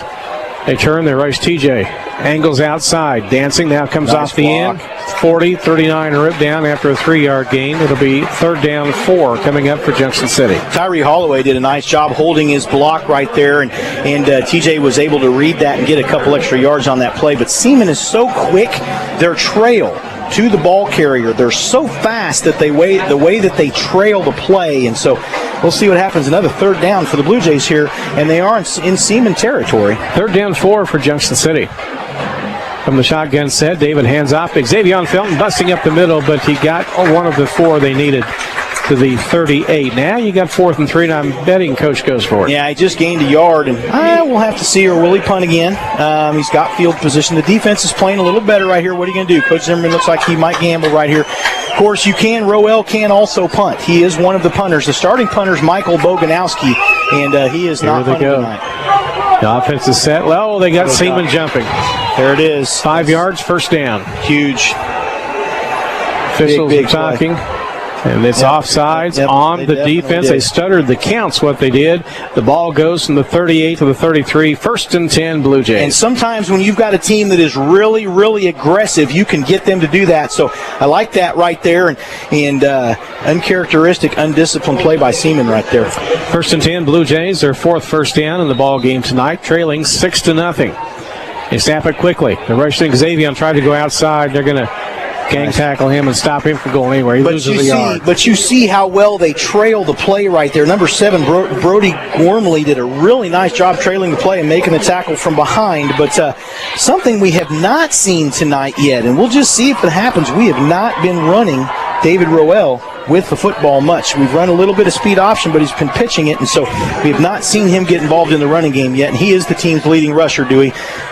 Here we go. 2nd down, 11 coming up for Junction City. Roel bruised his hand last week. Pitches back near side to TJ, trying to sweep the end at the 30. And he'll go out of bounds at about the 28-yard line. Junction City gained some yardage that time, 5 yards. Yeah, the Seaman secondary is doing a really nice job keeping the plays in front of them. And so they're pursuing outside. They have a 5-man secondary. A lot of times they run that 4-2-5. Sometimes they'll go to a 3-4.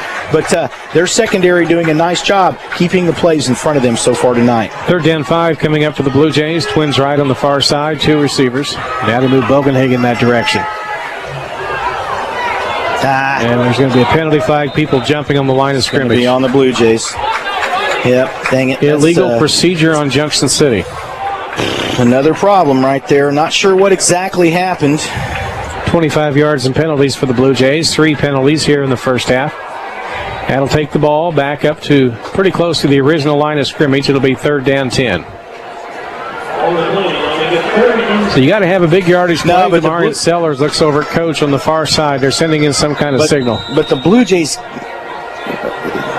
they're doing the clock here. They're starting the clock. Here they go. Junction City approaching the line of scrimmage. Sellers wide right. Bogenhagen again in motion, moving toward the far side at tight end. David takes the high snap, pulled it in though. Ready, stuck in the pocket, now rushing for the first time. Gets down to the 29. He got 5. Yeah, he did a nice job there, and we hadn't seen him have an opportunity to really do that. But Seaman, again, those linebackers did a good job closing in on that play, taking away that running lane. So 4th down, let's see what Coach Zimmerman does here. Will he gamble? But, again, I want to say I wish, to see the Blue Jays shaking their heads, the line talking to each other, they're just not very upbeat. We need to see some confidence. They need to fire off that ball and make something happen right now. 4th down, the Blue Jays appear to be going for it. 4th down and 6 from the 29-yard line. Same formation, Twins right, 2 receivers as on the last play. They snap to David, pitches out wide right to TJ. Trying to turn it upfield, and they're going to trap him back, and he's going to go to the 30, lost 1 yard.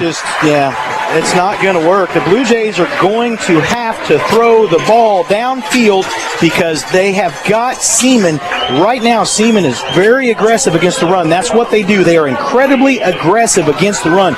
Blue Jays need to get some downfield passing going at some point to take some pressure off of their running game. I've been watching you pound your fist the whole broadcast. You're probably up over about 44. Yeah, well, there you go. I just don't break your hand. No, but they need some excitement down there and get on it. Blue Jay defense playing well. The offense just needs a little urgency here. Right now, it's Seaman football leading 6-0, 3:23 to go in the first half. Camden Barta sets his team. from their own 29-yard line. Rushing play right up the gut, and pretty good play by the Blue Jays on defense as forward progress goes to the 33 for a gain of 4. Yeah, Diego Eisen in there on the play, was trying to see who the other one is. Was that maybe Rudy Vargas? Caden Ireland carried the football. They lost their starting running back earlier in the ball game. Aiden Poulter went out with an injury, took his helmet away and everything. He suffered a serious hit. It's now 2nd down 6. 31 yards rushing is all Seaman has in the ball game. They've passed for 34 yards. Defense has played well for Junction City. They have played well in this game, Dewey. 2nd down 6, one in motion. Kason Stahlbomber to the far side. Going to run the ball out of the backfield this time for a first down. Big play into the secondary. This one could break. Blue Jays will catch him from behind inside the Blue Jay 35 at the Junction City 33-yard line. The running back is injured. It's Caden Ireland. He broke free, had a great block coming off the right side. Keegan McConnell did an outstanding job catching him from behind and dragging him down. He's cramping, Dewey. Looks like they're stretching that calf. But anyway, Keegan McConnell, touchdown saving play right there. He had good pursuit and caught him, and you can just see right there the Blue Jays' speed. The Blue Jays are quite a bit faster, but Seaman right there, that was just very well blocked. It was a very well blocked play. It looked like it was maybe an inside zone, but they did it. It was very well blocked, and Seaman took advantage of it, got the big gain. 34 yards in the gain, down into Blue Jay territory at the 33-yard line, just shy of the 32, with 2 minutes, 31 seconds left in the half. Now, Junction City really needs to keep Seaman out of the end zone before the first half ends. It's a 6-0 ball game right now in favor of the Vikings. Large huddle of trainers and managers and maybe friends down there on the field looking at Caden Ireland. He's our number 2 back to go down. Yeah, and he's going to have to come off for a play, but they've got some other guys that they can put in there too. He's getting up, coming off to the sideline. That's good news. Going to march the football, they say, not the 33, the 32-yard line of Junction City. And here we go, first down for Seaman. Kason Stahlbomber's in the backfield with Camden Barta. They'll put receivers out, 2 on the near side, 1 wide left. Now they're going to switch them over to the near side. They'll have 3 on the near side. So 2 top running backs, at least for this play, out for the game right now for Seaman. On the right hash, Barta makes a long count. Turns, fakes the Stahlbomber, lost the football, but Seaman fortunately falls on it. They had a bad handoff exchange, Garrett Griffin, and that happens when you've got a different guy back there. What are those lights on that just came on the side there? I noticed they haven't been on all game, and all of a sudden they just turned on. It's almost like a track light or something that's pointing right at us now. So I feel clock running, 2 minutes to go, first half. Seaman losing 3 on that fumble. Garrett Griffin, the lineman, left tackle, fell on the football. Twins right, 1 receiver wide left. They'll put Stahlbomber wide on the slot on the far side. He's not really used to playing in that backfield. That was the problem on that handoff. Tight end goes in motion. Coffee back to throw. Barta under heavy rush. They're chasing him in the backfield, and he's going to be hit and sacked at the 40. Who again but Keegan McConnell did a great job right there. And you also had Elijah Clark Boyd and also number 30, Rodney Coleman. Blue Jays got good pressure that time in the backfield. That's that defensive line that we talked about, that experienced defensive line of the Blue Jays. Did a good job cutting that off. Keegan McConnell blitzed on that play. And again, nice play by the Blue Jay defense. Big loss of 7 yards on the play, 8 yards actually on the play, back to the 40-yard line, dropping Seaman's rush total to 68 yards here in the first half. Blue Jays. Now we get 3rd down from the 40. Seaman must go to the 22-yard line of Junction City. Blue Jays secondary needs to watch for the pass here because this is the situation. He's got a good arm, and he's got big, tall receivers. Looks like Seaman's going to take a timeout. They ran the clock down intentionally to 50 seconds. They stood and looked. They don't want to give the ball back to the Blue Jays, so they took a timeout on 3rd down. That tells me they're in 4-down territory right here. So they're going to talk about what they want to do and what they want to try to set up. You don't have to get the touchdown on the first play. No, in fact, what they could do right here, they've got time, is throw a couple of outs and see if they can get another field goal, too. They have options. A really good kicker. Seems like every week the opponents bring in these NFL-style kickers. Aiden's going to have to kick a 6-yarder, Brian. That's all there is to it. He can. You know what? I mean, he can kick them. I mean, we just they'll start kicking some field goals at some point, but he can kick them. He's only his second year as a kicker. No, in fact, it's only his second year ever playing football, but he's been working hard at it, and he's got a good leg. The kickoffs that they do, they keep him short on purpose. They try to get him down around the 20 because that's usually in between the up backs and the deep backs. But no, he's got the leg, and he can get the field goals up there too. But this kid here is a good field goal kicker, Dewey, and I think what they're going to try and do, they might take a shot right here, and if they don't get that shot, then they might run it out and see if they can get closer and get within field goal range. Brody Gormley is the wide receiver, wide right, the big kid. They love to throw deep to him. He's over near the Seaman sideline. They got to get to the 22.5 or 22-yard line to get a first down. Ball's resting back at the 40, so 3rd and 18. Ireland is checked back in the ball game at running back. He'll be at the I-back, tailback. They've got one-on-one coverage that they probably like over here with this number 7, this big, tall kid that they have. He's 6'6". Brody Gormley, the back to throw. The quarterback under some pressure, flushed out of the pocket. Lobs it deep, going way deep to the end zone. Is it caught? I think so. It is. No, it's not. He's down at the 2. Though. Inside the 5 at the 2-yard line. It is caught. And Junction City's now looking at defending against a 1st and goal. That was a 38-yard pass play to that big tight end. Well, you knew it was coming, and they've got big, tall receivers, and our secondary is a little outmatched as far as height, and it was just a deep ball. You had a feeling they were going to take a shot, and I bet if they wouldn't have got it, they'd have tried to gotten first down to get the field goal. But then again, nice play. 1st and goal from the Blue Jay 2, left hash. Stahlbomber goes in motion, snap to Barta. They're going to rush it up the middle and not going to get it. No.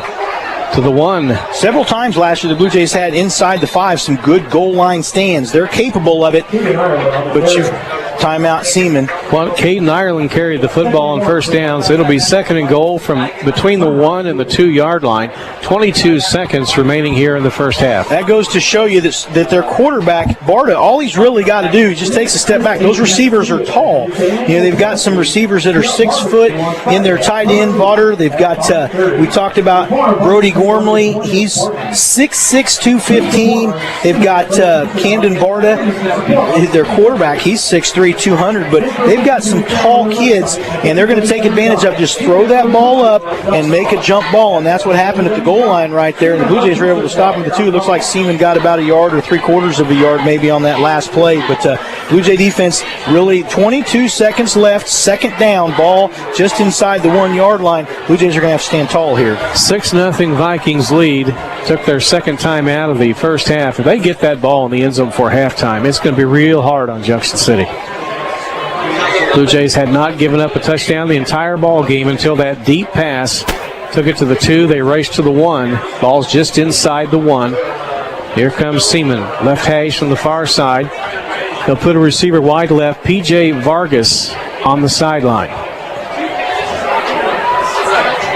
Watch and see if they run a quarterback power right here. We've not seen much of the quarterback run game tonight, dude. Would not surprise me to see the quarterback power right here. Camden Barta standing at the 5. There it is. Price is up the middle. Oh, they hit him and stop him.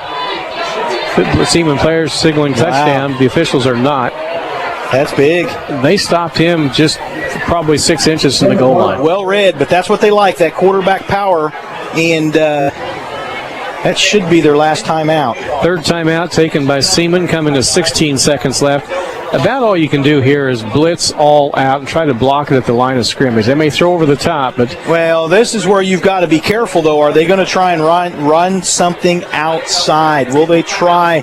They've got a couple of pitches that they'll do where they'll crack block with those big wide receivers, and so they'll run a quick pitch outside one way or the other. Do you run it to the boundary or do you run it to the deep side? But, they've gone up the middle 3 times. Right now it's tough for the defense because you think as much as they're going to go up the middle, you got to watch that outside. And so it's tough. Everybody's got to be assignment sound right here in this situation. If Seaman runs the ball and doesn't make it into the end zone, the first half's going to expire. So they're probably going to try to maybe put the ball up in the air. If it's incomplete, you still got your 4th down. Yeah, that's good. They could run a fade or maybe some kind of a corner route right here or maybe a bubble. There's a lot of things that they could do. The Blue Jays are going to have to be assignment sound. But again, they could also just run the quarterback sneak, which they've only got to go. That's the thing. There's so many things that they could do right here that you've got to defend, and that makes it tough for your defense. 6-0 Vikings, 16 seconds left in the first half. Seaman breaks the huddle. P.J. Vargas, the big tight end. Coffee comes out. They'll be on the left side. Case and Stahlbaumer will be in the slot on that side. Seaman sets the offense. Looks like Camden Barta looks to the right. He's got Brody Gormley. One back. Caden Ireland behind him in the offensive set. From the 5-yard line, the snap, they're going to drop it and throw to Gormley in the near flat, and he caught it out of bounds. Defender fell down for Junction City, Brian.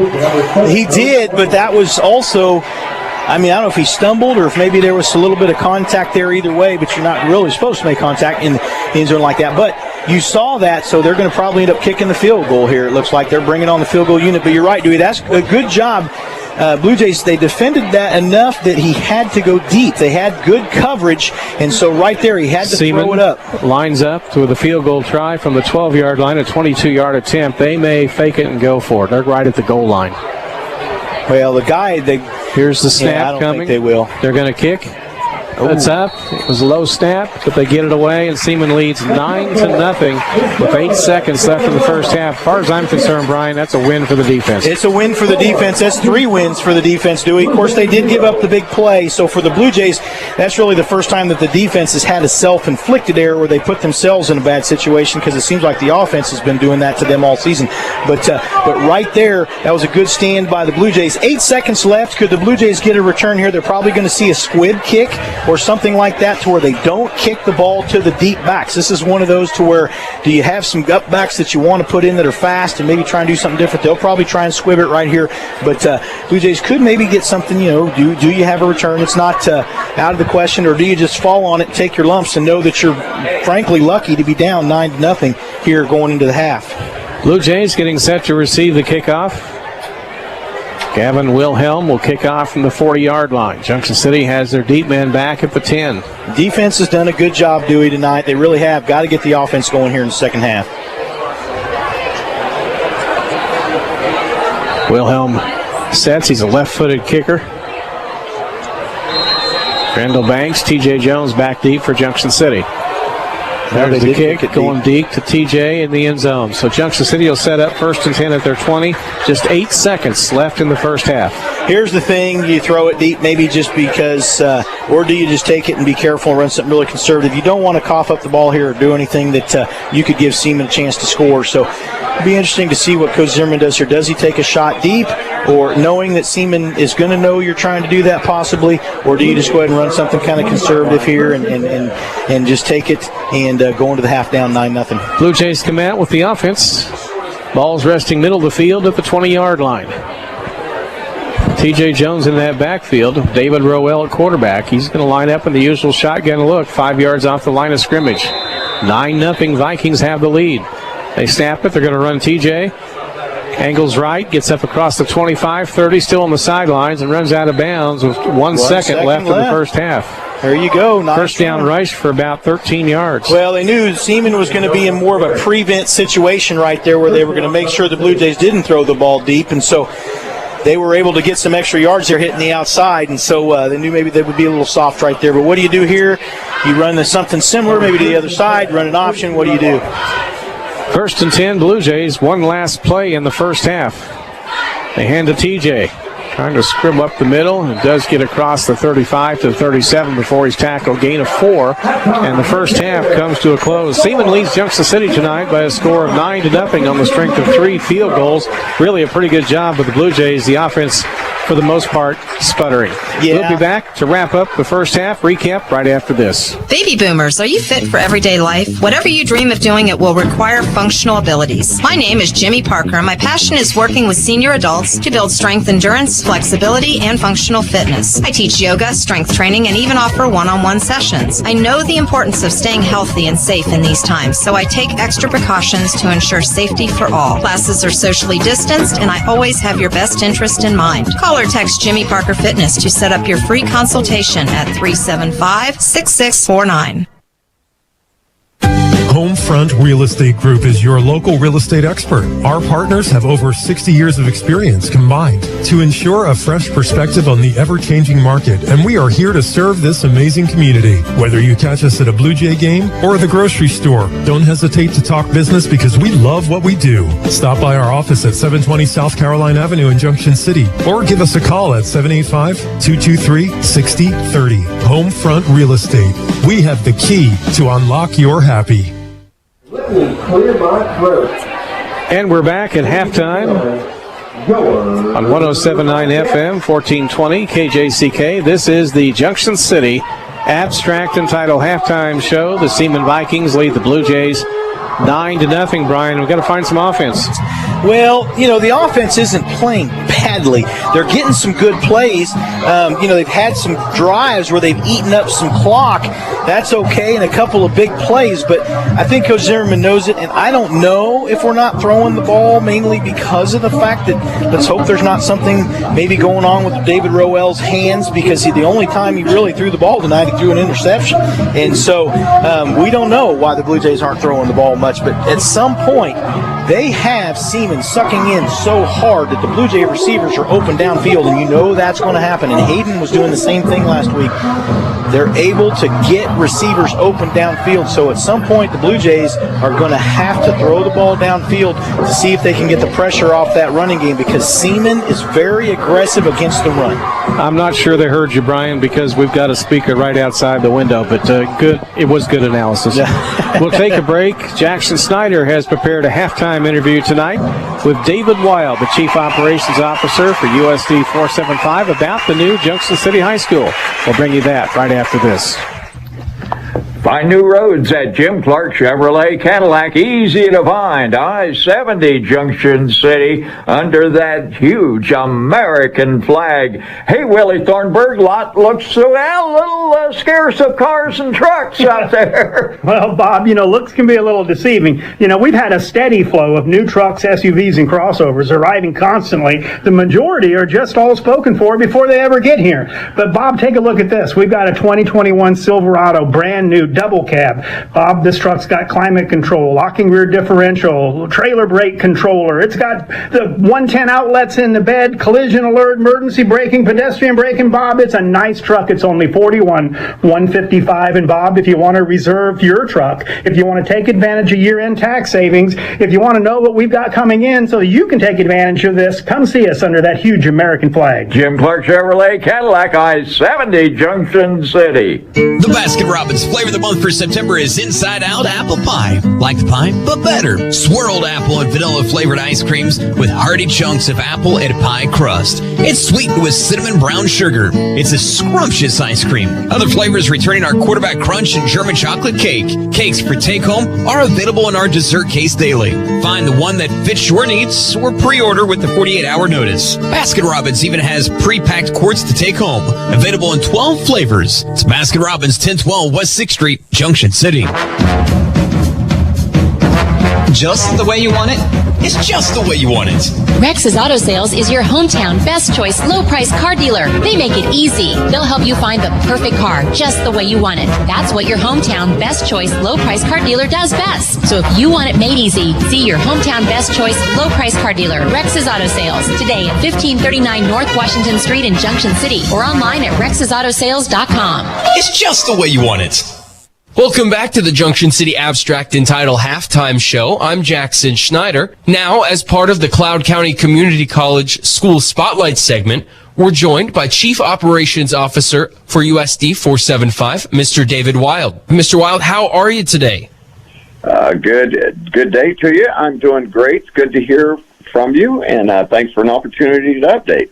Of course, and we're just getting a little bit closer to the first home football game at our brand new stadium here in Junction City, but there's been so much other work going on, behind the scenes, getting the students to this brand new, fantastic high school. And I just wanted to talk to you today about that and that whole process, since you've had such a heavy hand in being a part of that. And just my first question is, could you take us through a little bit of that process of how this all got started to propose the new high school and what went into the planning to start moving forward towards it? Well, absolutely. If we want to focus just on moving into the high school, I could speak to that fairly briefly. But of course, the program started back in 2017 with a successful bond campaign, and then the design phase, of course, and the construction, which has occurred now over the course of 27 or 28 months. And I might point out, through a pandemic, Hutton Construction and its list of suppliers and subcontractors have done an incredible job of meeting timeline. And as we approached the start of school in August, Hutton developed what we approved was a phased entry plan. It's essentially 3 phases that existed with 4 elements. And we got the administrative staff and support staff in on the 12th of August, and then the students in on the 25th, as classrooms and administrative areas and the auxiliary gym were made available. Wrestling rooms, weight rooms, locker rooms, things like that were opened up just ahead of the 25th school start date. And then we've seen the auditorium, drama room, stagecraft area, and the main gym come together. The main gym floor is now curing out, and it will be able to receive traffic here in another few days.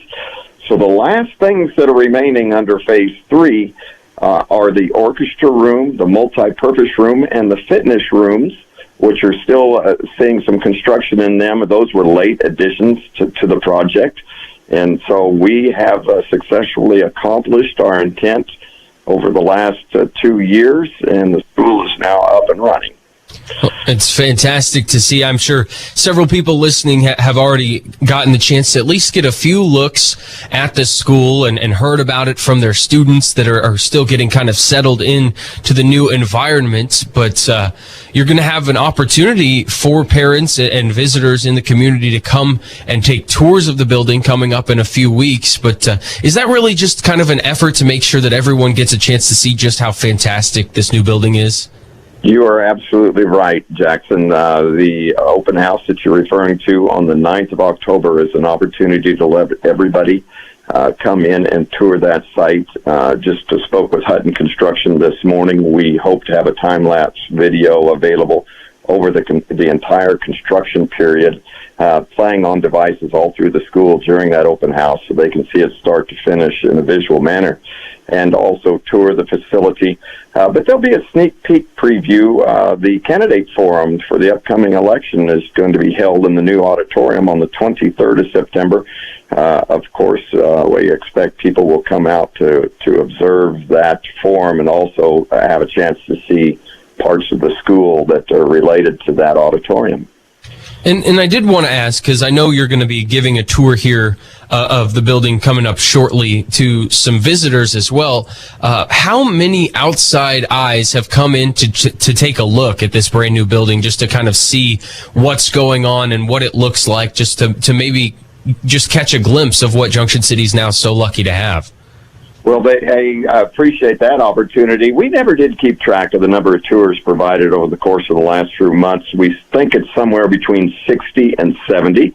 And so there's been a lot of eyes, but we think that's really just the forerunner of what we're going to expect to see as we stand this facility up in its entirety. We are being cautioned to prepare for interest all across the country as other communities look at building high schools and are very curious about this particular high school, as well as this academic structure, which is supported by the design of the facility. So I think we're going to see a lot of visitors into our community for months to come. And could you just touch on that, the way that the building is laid out for the structure of the academics at the high school, and maybe go into detail about just the specifics of that a little bit? Sure. The high school has got a 4-academy structure. That would be the freshman academy, business academy, fine arts academy, and a science academy. That's really just at the macro level. But within each of those academy are 14 career pathways.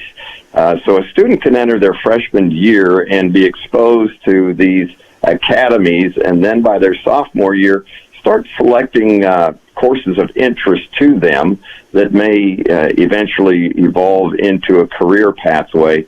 And because this is the only high school that we have in Junction City, public high school that is, they have a choice of both academic or vocational readiness pathways, and so we will give them a whole suite of opportunity in that regard. And again, we're joined by the Chief Operations Officer of the Gary USD 475, David Wild. And Mr. Wild, as we get closer to this first home football game, really the biggest celebration I think that a lot of people are looking forward to in the community to kind of cap this whole process off, what are some of the small things that are still being finalized as we look ahead to that? And maybe do you have a timeline on when all those things will be completed? Well, we are pulling everything together now. We'll be ready for that first home game. The audiovisual systems were tested and personnel being trained on it this week. We've got some striping yet to be done on the track, but that isn't critical for the first home game. I've just been in talks with Matt Westerhouse, who, as you probably understand, can hardly contain himself, but talking about how we might provide some supplemental seating for our fans, because we think probably this entire first home season we're going to be over capacity, and we'll try to come up with some means of meeting that capacity without making the place look like a mess. So the community can rest assured we're already planning to stand that facility up, open up the first home game, but also we're going to have to add some additional capacity, we think, at least this first year. Well, that's certainly exciting. I know people are very excited to be able to go to sporting events, period, this year after the way things were the last year or so, but to do it in a brand new facility adds just a whole nother layer of excitement. But Mr. Wild, thanks so much for speaking with us this afternoon, and we'll talk to you soon. Thank you, Mr. Snyder.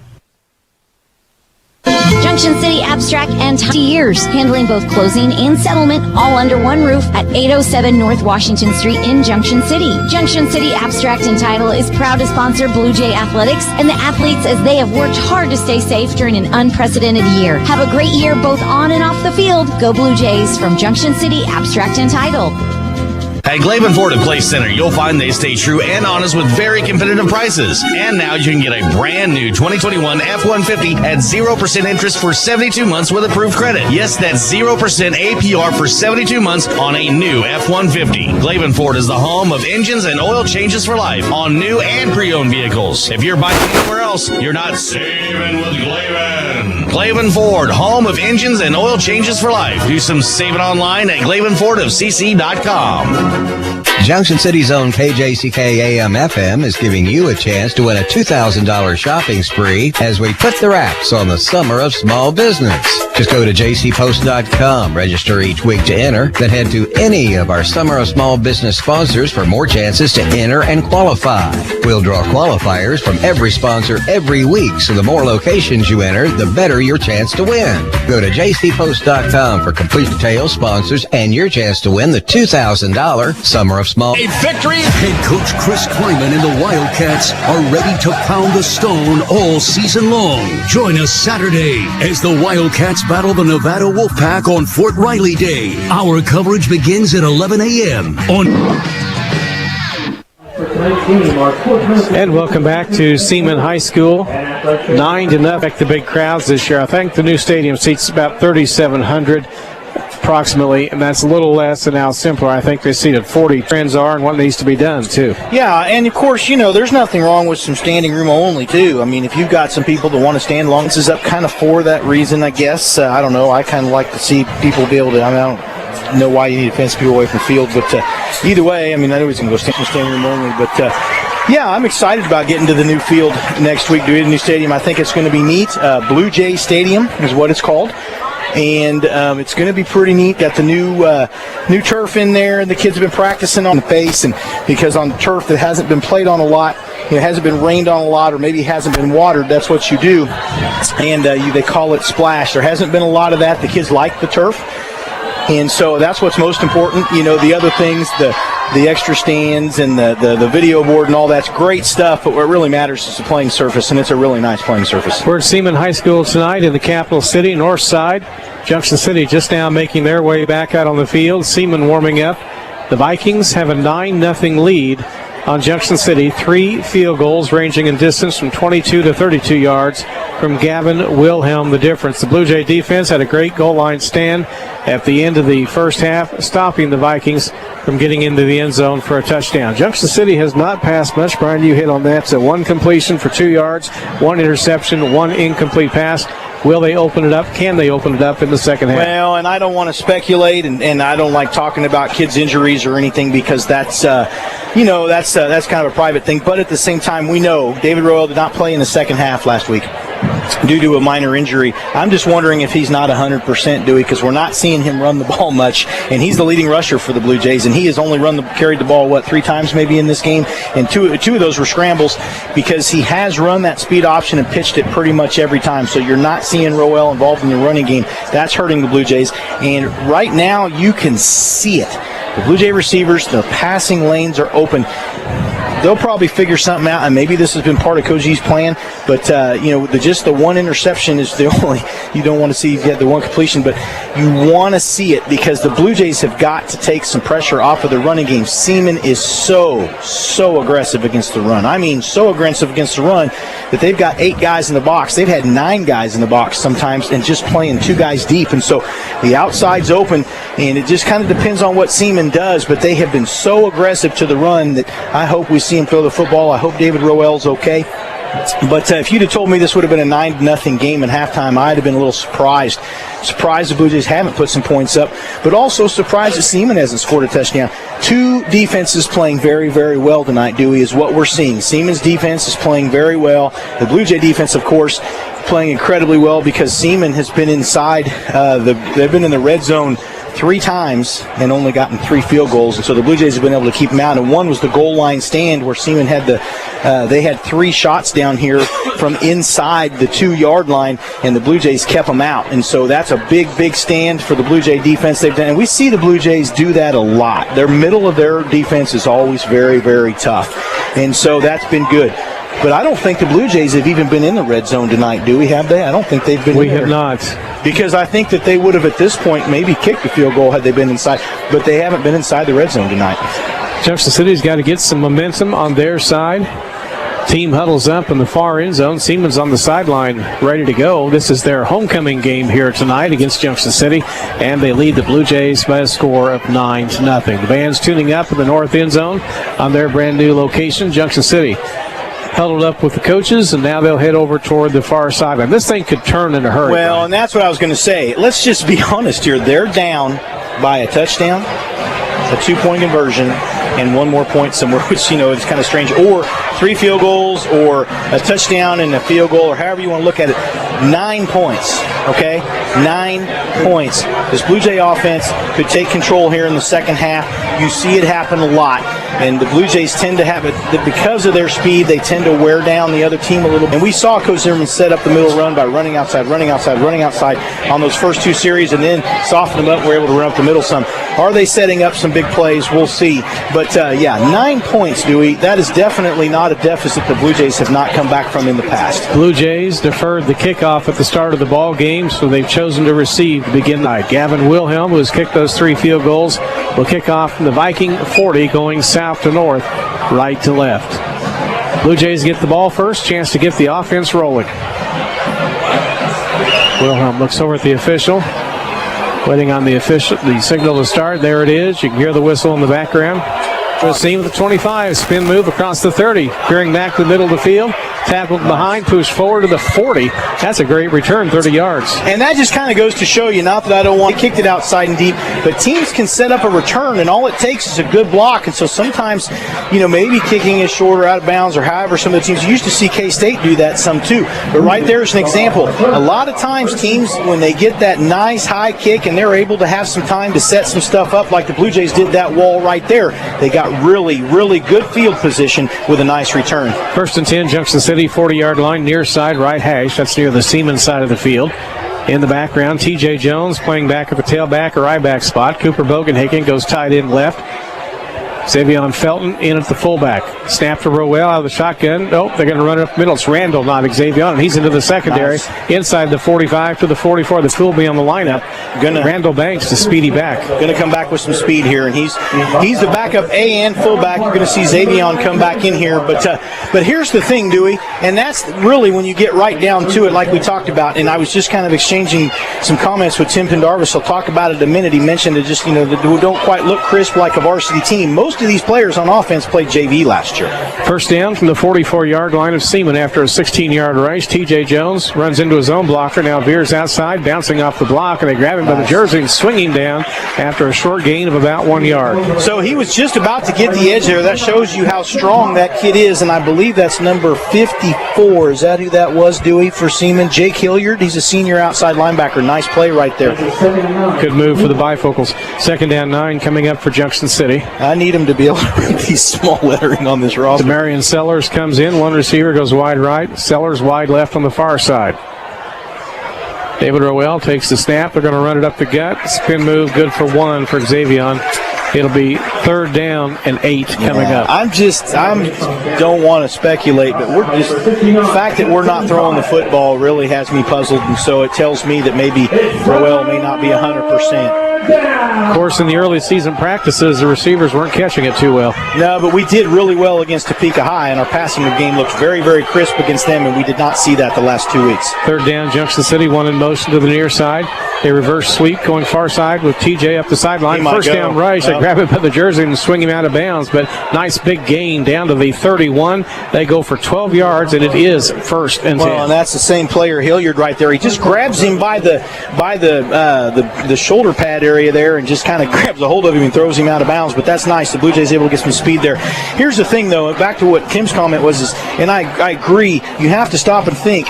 We only have on offense 2 returning starters, I believe, and that's it on this offense. And 3 if you count the Judah played defense last year. First and 10, Blue Jays, 31-yard line. Davis going to tuck and run right up the middle. Hit, popped pretty hard down at the 28. He gained 3. Where's Tim at tonight?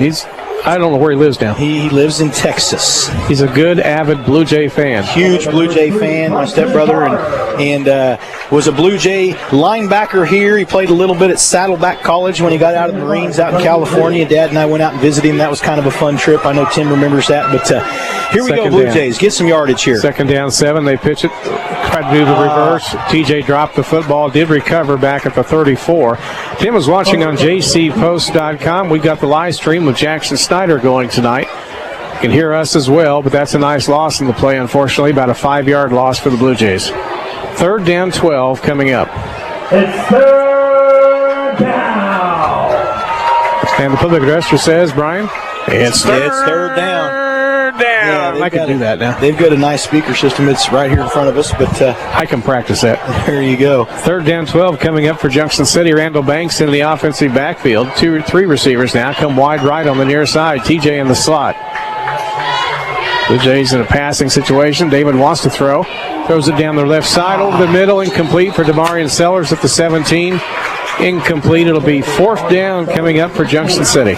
Yeah, so he overthrew Demarion, but he also had Tyree Holloway in that area too. And so I don't know if he overthrew Demarion or he underthrew Tyree. I'm not sure which guy he was going for there.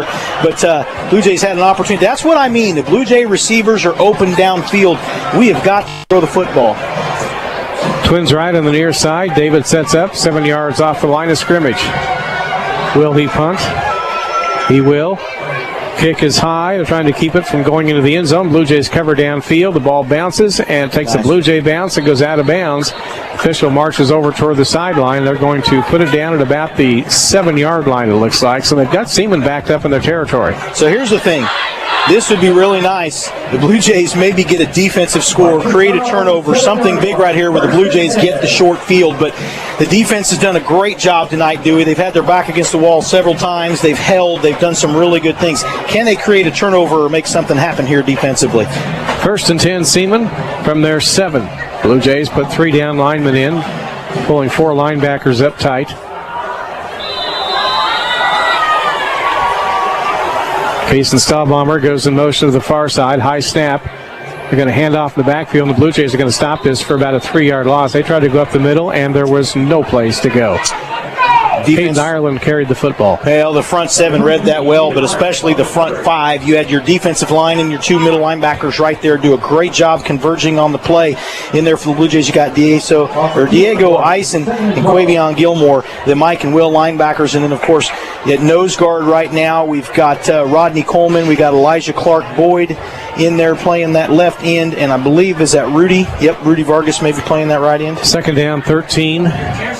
One in motion to the near side.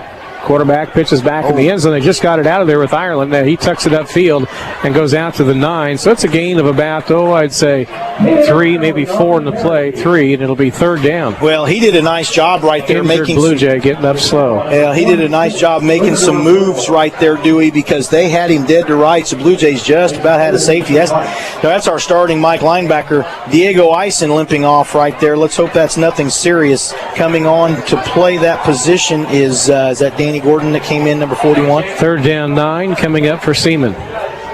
Big play for the Blue Jay defense right here. Back to throw deep in the pocket. Barta throws over the top. Nice. Ball's tipped away, incomplete. The intended receiver was Stahlbomber on the goal route. And he did a nice job right there. That looks like, was that Terrence Tedder? Yes, he knocked that away. And he did a good job reaching up, knocking that away, but that's a basketball player. And he jumped up thinking it was almost like a rebound. He really needs to be with that receiver more, because that receiver just about caught that after he tipped it. You've got to be back there with that receiver and play a little tighter coverage right there. But Terrence did a nice job getting his hands on that football. And Seaman punting for the second time tonight from deep in their end zone. Brody Gormley handles those duties. Junction City has the deep man, TJ, back at the 50.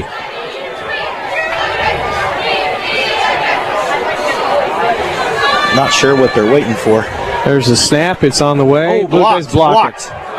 Blue Jays got their hands on the football. It rolls upfield to the near side. Where they're going to mark it down, I'm waiting to see what the official does. He walks the sideline. And finally, still looking down at his cohorts. They haven't given us a spot.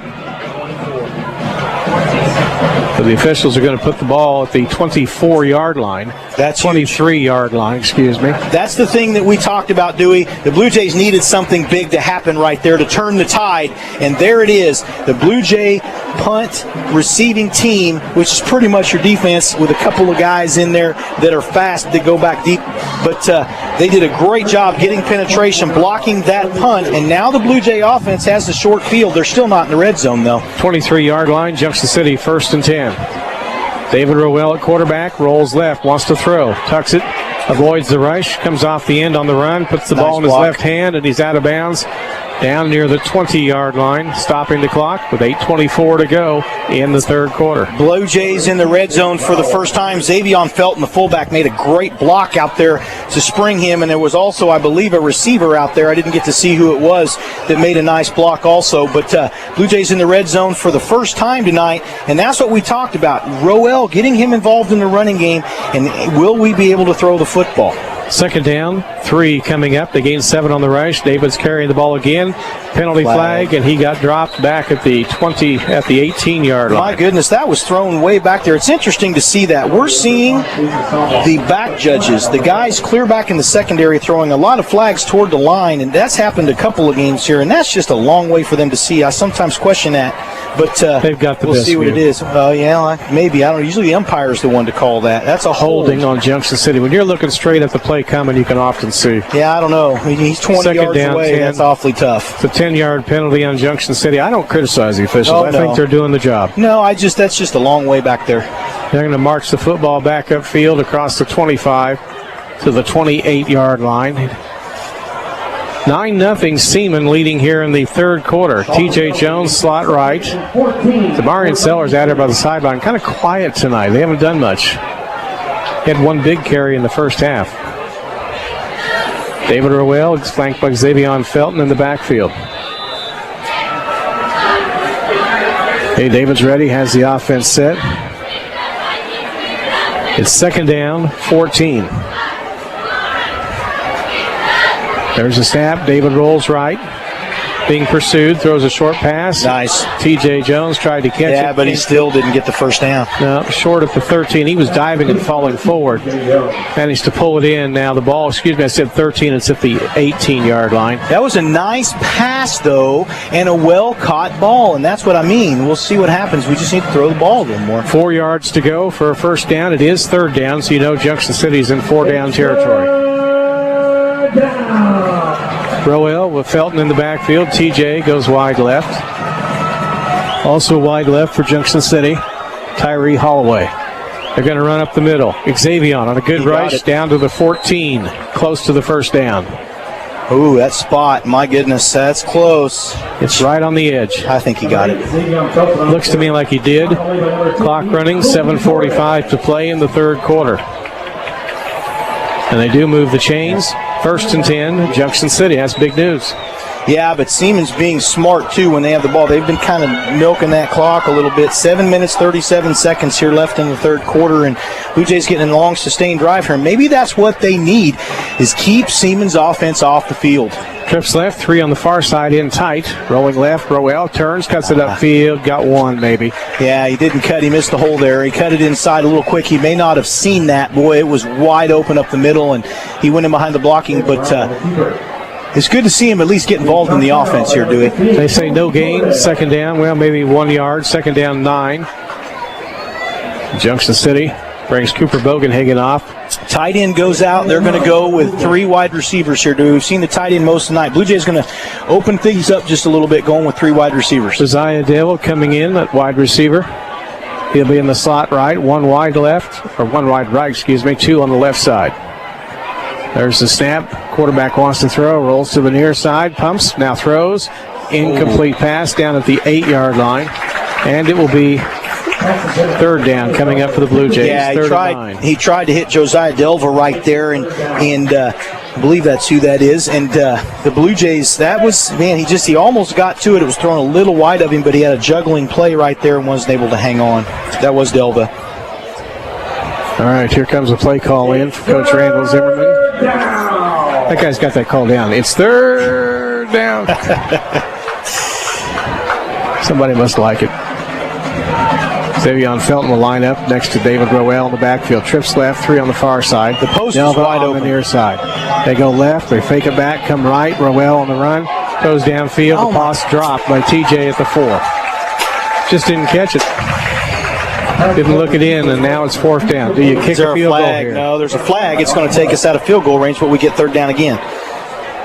Let's see what they call here. Maybe it's on Seaman. It was 3rd and 9 coming into the play.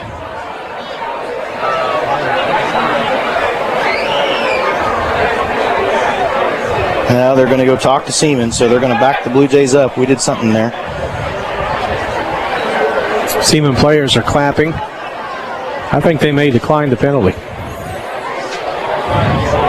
That would be, don't know why you would do that, because they're talking. The officials still haven't marked anything off or signaled what it's holding. Third hold tonight on the Blue Jays.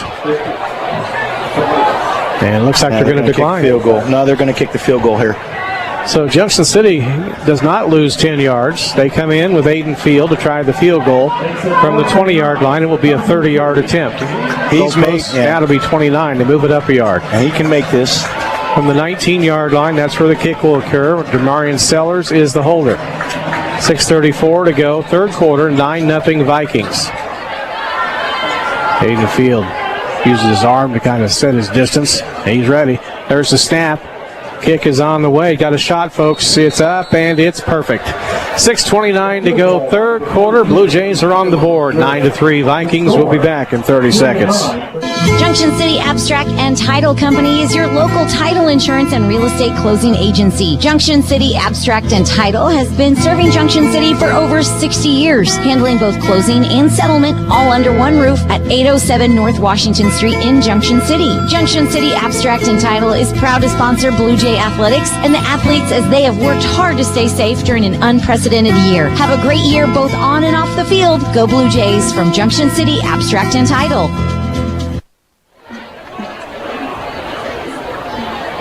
6 minutes, 29 seconds to play in our third quarter. Thank you to Matt Barnes for the usual outstanding job back in the studios tonight. He's a veteran, a pro.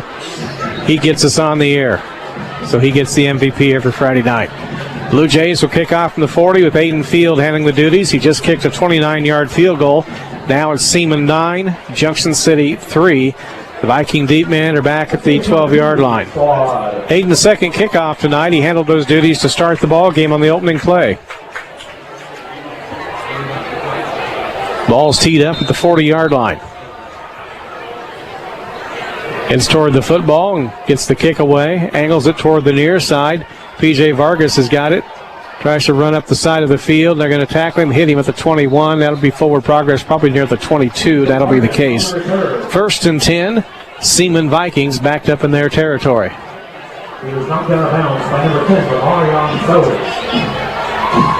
So the Blue Jay defense will come on with 6:24 left in our third quarter.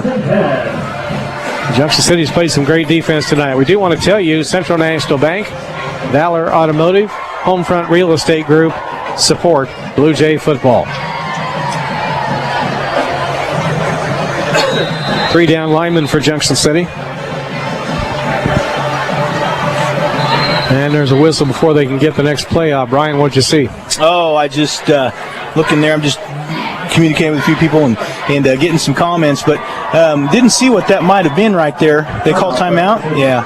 Timeout taken by Seaman. That may matter in the fourth quarter. Well, it could very well. Timeout Junction City, excuse me. Oh, okay. I think Coach Z realizes there was something he didn't like. So, the Blue Jays now down just by 6. And so it's a big opportunity here for the Blue Jays with Seaman at their, 22. It was great kick coverage, by the way. The Blue Jays did a really nice job getting down there covering that kick and not giving them much of a return. But the Blue Jays have an opportunity right here to keep the ball in Seaman's part of the field if they can get a good defensive stand here. I think Coach Zimmerman wanted to talk to his kids and just say, look, they're going to probably maybe open things up a little bit here. Let's see what happens. Or, if Seaman's smart, they might just play some ball control here and see what happens. But so far tonight, they've been able to pretty much control the ball or control the game on the ground with their running game. 1st and 10, Seaman from their 22-yard line. 2 receivers come wide on the near side. They put one in motion, Case and Stahlbomber. Snap to the quarterback, takes the handoff, dumps the pass to Stahlbomber in the right flat, streaks up the side, across the 25-30, first down, and rolls out of bounds. Official coming up the sideline says he stepped out of bounds at the 35. 1st and 10, Seaman. They go for about 14 yards in the play. Yeah, what they did right there was some misdirection. They acted like they were going to run to the left, pass the ball back to the right. So it's just some misdirection. We haven't seen a lot of that out of them tonight, but that's what they can do. We might see more of that here in the second half. But the Blue Jay defense doing a good job right there, standing tall. Vikings up 6 points, 9-3, set the offense.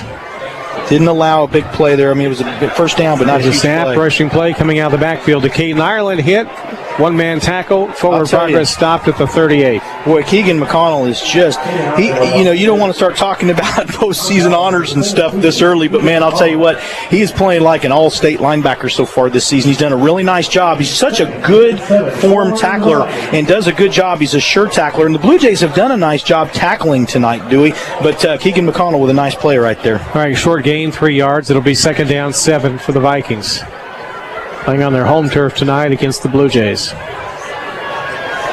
There's the snap, pass out on the far flat to Stahlbomber, trying to dance away from 3 Blue Jays. They're going to wrap him up at the 40. Short gain, about 1 on the play, and it will be 3rd down coming. 3rd down and 6 coming up for Seaman. Junction City setting their defense. They'll have 3 down linemen. Terrence Tedder's back playing deep. Free safety back at the Blue Jay 45-yard line. Stahlbomber spreads out wide right. He's been kind of the key go-to guy for them on offense, receiving the football. Yeah, and he's... Here we go. 3rd down coming up for Seaman. 3rd down, 6. Stahlbomber comes back in motion near side. High snap. They're going to run it up the gut, right side, and across the 45 to the 46, close to the first down. It's Caden Ireland carried the football. Are they going to give it to him? Or are they going to measure here? We'll have to see. I think they're just a little bit short. Nope, they're going to give it to him. And that's what Seaman needs to do, though, Dewey. That's what they want to do right now. They want to... Oh, we've got our chairs tangled up here. What they want to control the clock right now and keep the Blue Jay offense off the field, get a long, sustained drive here and try and score. 1st and 10, Seaman, their 46-yard line. Blue Jays put 3 back up on the defensive front. Now 2 more sneak up. Rushing play, Iron spins at the 45 and stop. Forward progress just about the first down marker, 2nd and 10. That is a great tackle by Quavion Gilmore right there, the Will linebacker. And I'm looking to see, so we have not seen Diego Eisen come back in. So we've got Danny Gordon and Quavion Gilmore, who are both Will linebackers on the depth chart. But in the Blue Jay defense, the Mike and the Will are somewhat interchangeable.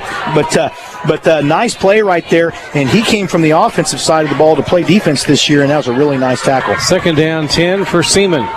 Barta walked up, said something to his offensive line. Collier, the tight end, goes wide right. They pitch in the backfield. Ireland can't spin away from 5 defenders. Blue Jays drop him back at the 43-yard line. Yeah, but getting his first start tonight, nickel linebacker again, and Jalen Holloway was the one that got back there and forced that play back inside so 3 other Blue Jay defenders could come up and make the tackle. That is really solid defense by the Blue Jays right there. 3rd down, 13 after a 3-yard loss in the play. Got to watch the deep pass here. Secondary needs to pay attention. You see that right there. Your experienced, strong safety, Chaz Ruffin, talking to the other secondary players right there, Terrence Tedder and some of the other guys, Tyree, and talking to him right now. A play from the sideline. Seaman sets their offense. 3 receivers wide right, 1 on the far side. Deep drop in the pocket, pass over the middle, picked off by Chaz. At the 50, coming back the other way at the 40, the 35, down the sideline. Is hit, pushed out of bounds, inside the 20.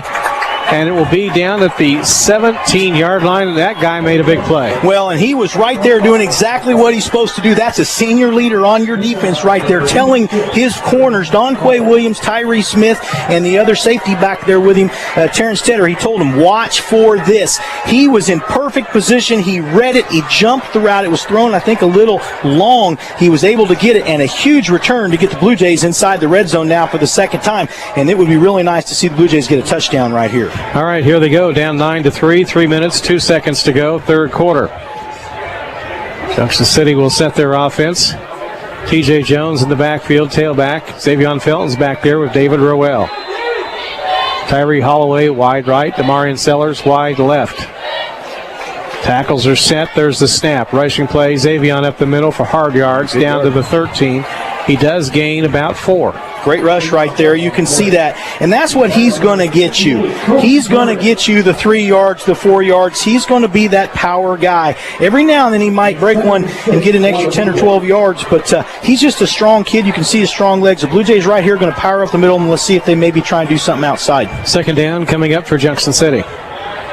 David Rowell, the senior quarterback, sets the offense, turns, a handoff, and Xavion hit in the backfield, breaks out of 2 tackles, but able to rush. He's strong, rushing down to the 12. He got a little yardage, maybe a yard. But that's good because they had him dead to rights about 4 yards deep. So they'll unpile everybody with 2:17 left, clock counting down here in the 3rd quarter. And if you know Xavion, he's such a soft-spoken kid, and he's friends with Aiden, so I've been around him some at the house, and just a good kid, always has a smile on his face, but strong kid, and that was a gutsy run right there. They marked the ball back to the 13-yard line, so it essentially is 3rd down 6. Big play here for the Blue Jay offense, late 3rd quarter, trailing 9-3. Xavion flanking David on the left. David takes the snap, rolls out that direction, keeps him being under heavy pressure. And he's got the ball. They're going to push him out of bounds back at the 17. Loss of 4 brings up 4th down for Junction City. To get a 1st down, they would have to go to the 7. I think maybe do you go for it here. Coach Zimmerman's that guy. If he feels the momentum, will he go for it? What's he going to do? They're in field goal range. They are. Loss of 4 on the play. It's 4th down. I think Coach Zimmerman's going to go with the momentum, knowing that he needs to maybe get a touchdown here the way things have gone tonight, and they're going to go for it. 4th and 10, Blue Jays from the 17-yard line of Seaman. What play do you have up your sleeve that you've been watching all week on film that you think is going to get you that 11 or 12 yards that you need right here? 3 receivers come wide right for Junction City. They snap back to David. Rolls out, right, turn, went left, throws it down the sideline. Oh, for the that's end zone. interference. Is there interference? Nothing. incomplete in the end zone. We'll take a break for 30 seconds. We'll be back right after this. The Baskin-Robbins flavor of the month for September is Inside Out Apple Pie. Like the pie, but better. Swirled apple and vanilla flavored ice creams with hearty chunks of apple and pie crust. It's sweetened with cinnamon brown sugar. It's a scrumptious ice cream. Other flavors returning are quarterback crunch and German chocolate cake. Cakes for take-home are available in our dessert case daily. Find the one that fits your needs or pre-order with the 48-hour notice. Baskin-Robbins even has pre-packed quarts to take home. Available in 12 flavors. It's Baskin-Robbins 1012 West 6th Street, Junction City. 9-3 Seaman, 1:34 to go, third quarter. The offense on for the Vikings. They're going to run it off left tackle for short yardage. They have picked up a yard. The defense tonight for Junction City really impresses me. It's been very outstanding. Coach Z, the younger Coach Z, Coach Zimmerman's done a really nice job as a defensive coordinator. He's up here in the booth tonight calling the shots with the defense, and they've done a really nice job. But I think Coach Zimmerman senses that he's really good at this. He senses a turn of the tide here, and maybe that his defense has some advantage. And so if he thinks he maybe can keep them pinned deep here and get the ball back, that's what he's going to want to try and do here with his defense. Second down, 9 for Seaman. One in motion. Case the stall bomber, left to right. They turn, they hand off, ball's loose, and fumble, and Seaman recovers back at the 13-yard line. They got back on it. That was just a bad handoff. They're fortunate to maintain possession. The Blue Jay defensive line is getting penetration. We talked about this. That Seaman offensive line, they're very athletic, but they're not very big. They've got just the one guy, their left tackle, who's over 200 pounds, and he's a good left tackle, Dewey, Logan Cox. But you're starting to see this Blue Jay defense this defensive front get some penetration, and they're winning the trenches right now. All right, here we go. Third down for the Vikings, 3rd and 14. From the shotgun set, Camden Barter, the 6'4" senior quarterback, waiting on that snap. Slapped his hands, there it goes. Dancing in the pocket, rolls to the right, being chased. Rudy Vargas over there. There's a heave downfield. I mean, ball caught. No, it's dropped. He dropped it. Well, they looked like they had it at the 47. The Seaman receiver came down without it. It was Colley that tied in. Braden Colley. He's a 6'6" kid. He just didn't catch it. Yeah, but they just threw the ball, Dewey, about 50 yards, and that goes to show you Barta's arm. He's got a good arm by all rights. Again, the Blue Jays were in front of the receiver. You need to be behind the receiver there so you can knock that out. It's not a good place to be when you're going up for a jump ball like that. It's not like positioning in basketball. You need to be where you can get behind him and knock the ball away, and if for some reason you tip it, you don't want them to be able to get it. Final play of the third quarter coming up. 3 seconds remaining. Seaman will be kicking from their goal line. T.J. Jones back at the Blue Jay 45. As a safety myself, I can tell you that is a cardinal sin for you to be in front unless you're sure you're going to intercept it. There's a whistle before they can get the play off. Let's see if we got to delay a game here. Officials are talking. And that'll be the case. The 5 yards on Seaman. It really doesn't matter that much on a punt. Well, no, but it does when you're going to be that deep. Now he's punting from the back of his end zone, Dewey. In fact, he might even have to shorten the snap a little bit because he may not have his full distance. And so, he does. But either way, that makes it tougher on your snapper, too. TJ moves up to the 50-yard line. The deep man for the Blue Jays, Brody Gormley, is punting. Blue Jays blocked it last time. Got in, got a hand on it, resulted in a short punt, and there to go. The officials say, let's let her go. High snap, he's got it in, and he got it away. It's a high kick. TJ running to the near side, lets it bounce, and he'll grab it and be tackled. Forward progress will be up around the 45-yard line. Third quarter's over. Let's come back right after this. If you've had past banking challenges, it's Central Time. Start over with a financial partner who can help you adapt in an ever-changing world with New Opportunity Checking from Central National Bank. It's money for life for the way you live today. Find out more. Check New Opportunity Checking at centralnational.com. Account opening subject to qualification. Restrictions may apply. Central National Bank, money for life. Member FDIC in your hometown since 1884. Russell Wilson here with Play 60. United Way and the NFL are helping kids play at least 60 minutes a day. Healthy kids. To get involved, go to unitedway.org/play60. Donate. Are you guys going to do that every time? Yes, of course. Brought to you by United Way and the Ad Council. Moving and eating better every day can help make you and your kids healthier. Search We Can online to find out more. A message from the Ad Council, HHS, and NIH's We Can program. The Blue Jays play here, 107.9 FM and 1420 KJCK. 9-3, Seaman leads, Brian. Well, that's scary when that happens, and I'll tell you why. As a punt returner, when that bounces like that, your job really, even though it was on the sideline, is to just get away from that, because if he muffs that or for some reason that guy hits him and he fumbles that football, there is nobody between that guy and the end zone. And right there, that's a dangerous play. But my point of that is, these are the little things that we see the Blue Jays do, and that's just inexperience. I think we just have the two guys returning on offense this year, two offensive starters. That's Logan Davis and TJ Osa. Got some guys that had some time last year on varsity, but only the two returning starters.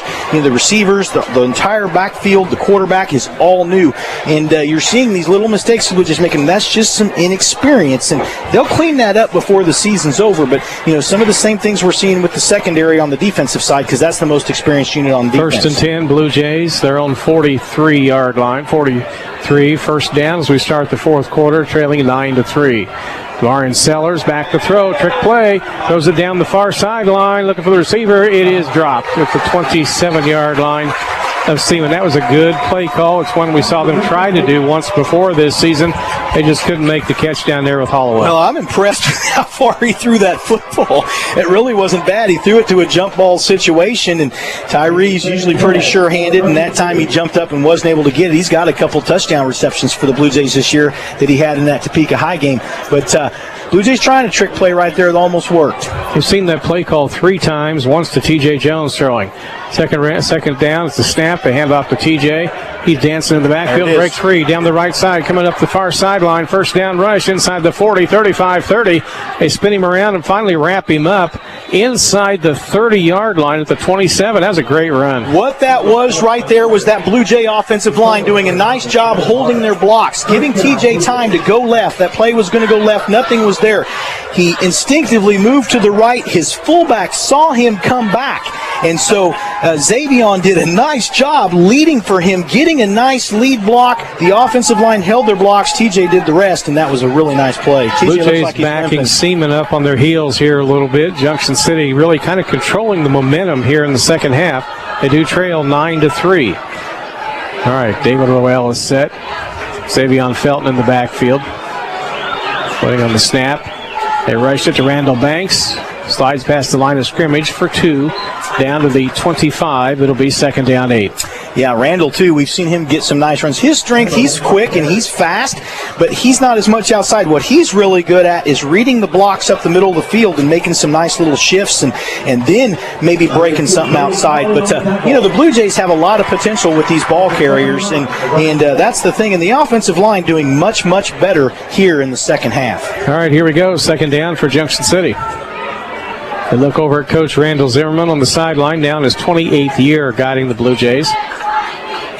There's the snap to David. They hand off in the backfield, and they just kind of dove straight ahead. Xavion carrying the football inside the 25 down to the 21. So now Junction City's looking at third down 4. I'm not so sure that they didn't try and trap right there. It was hard to tell, but it was more of a quick hitter. Almost looked like a trap by the Blue Jays. All right. Offense is setting. Tyree Holloway comes wide left. It's third down.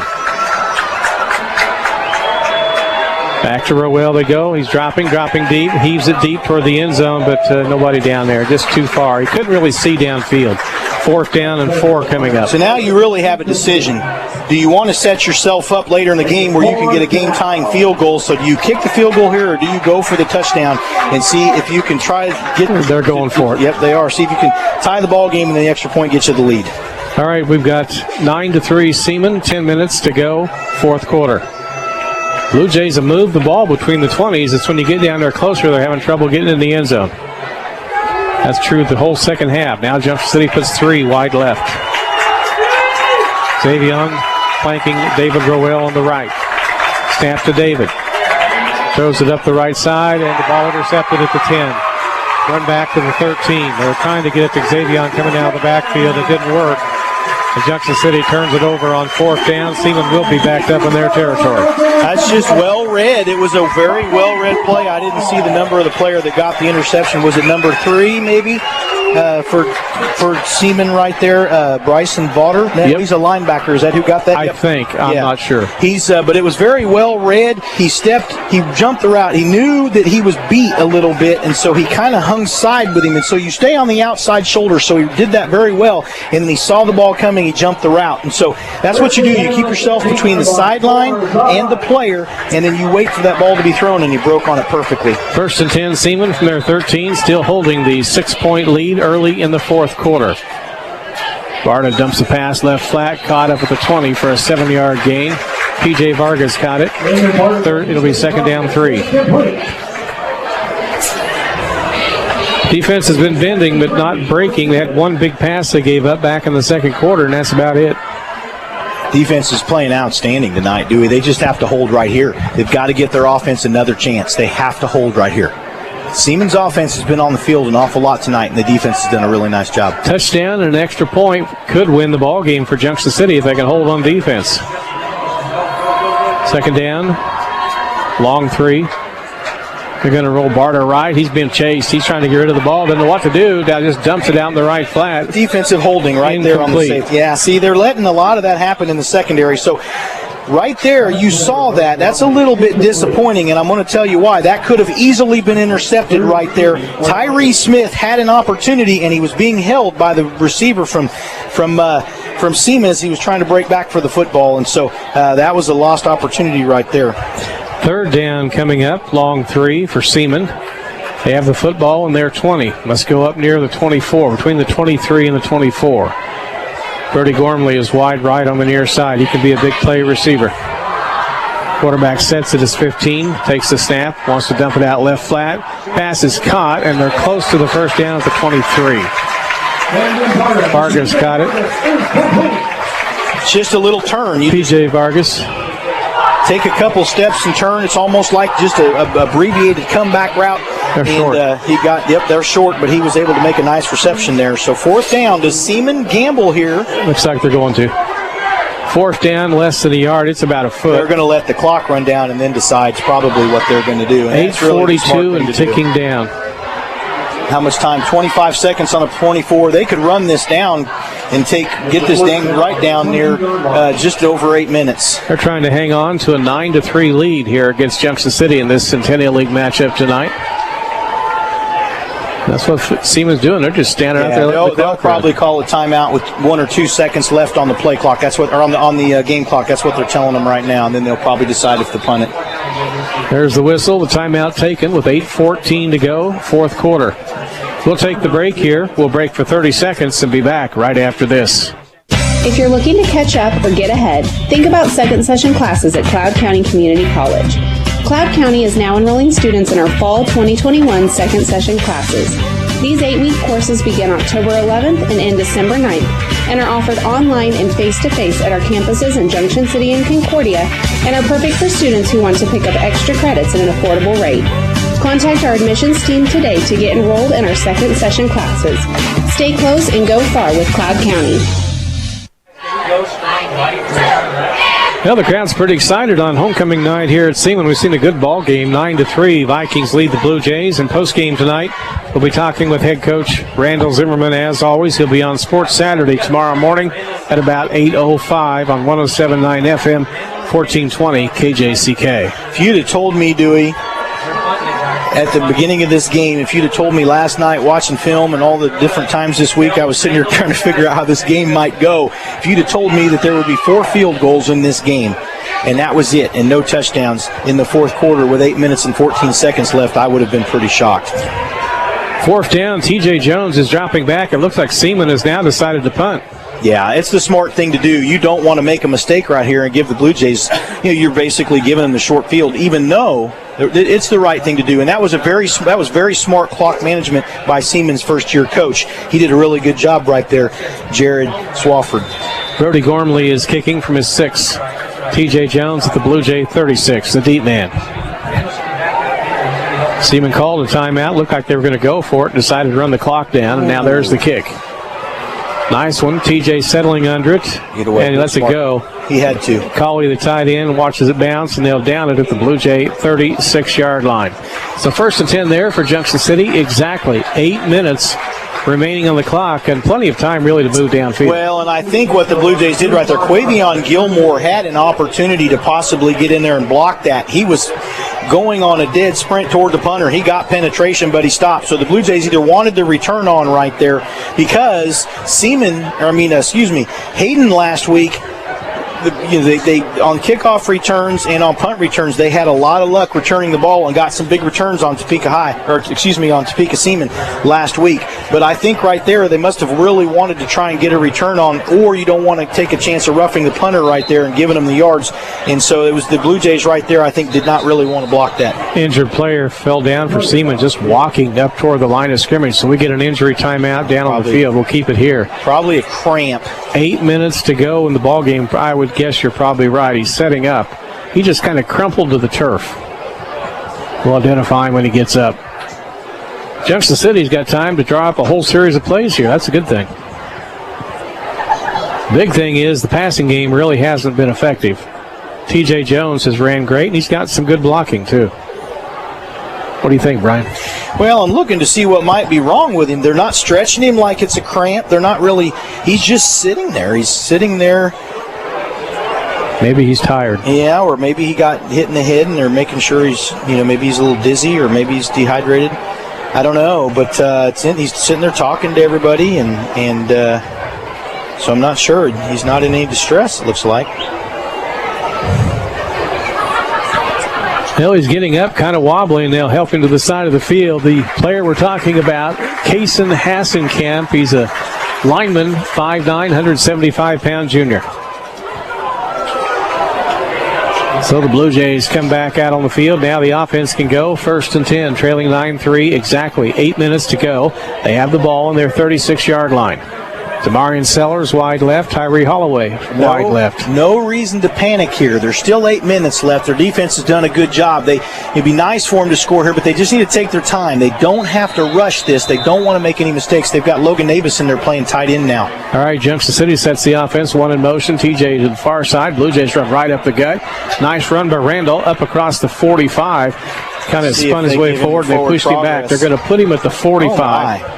It's a 9-yard rush, so it'll be 2nd down 1. Yeah, they got it up there. Good job by the line. Junction City getting their offense ready to go.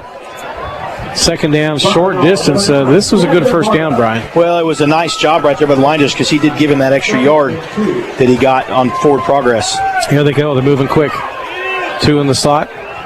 They snap it, running play again. Xavion's got the first down. Charging ahead across midfield. They ankle tackle him. He surges forward to the 47. That's a nice rush. Oh, that was the clipboard flashing by the coach. I thought that was a flag coming out there, but that was Coach Zimmerman's clipboard. 7:23 to go. The Blue Jays trying to power their way downfield. They're using the running game. Logan Navis tied in left side this time. Yep, that means Logan Lindsley's in at center now. Now Logan Navis shifts to the right. In a tight formation, 2 receivers far side. They pitch back to TJ. Trying to round the edge. Got some good running room. Nice. And where they mark him out of bounds, they push him out of bounds on the far side after he picked up several yards, and they say the 39-yard line, so a gain of 8 on first down. That's good. That is. He did not get the first down. It looked like he did, but still 2nd and about 2.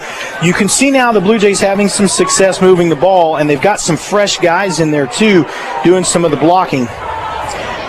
We go again in a hurry. Snap back to David. They give to TJ. First down rush. Gets into the secondary to the 29-yard line. Another good rush of 10 yards for TJ Jones, but he's hurt. Oh, he's okay, I think, is he? Hopefully. He's down on the field. They're trying to help him up. Yeah, they're going to stretch him. He's cramping, too. But we don't want that. What brings you back in a hurry on a cramp?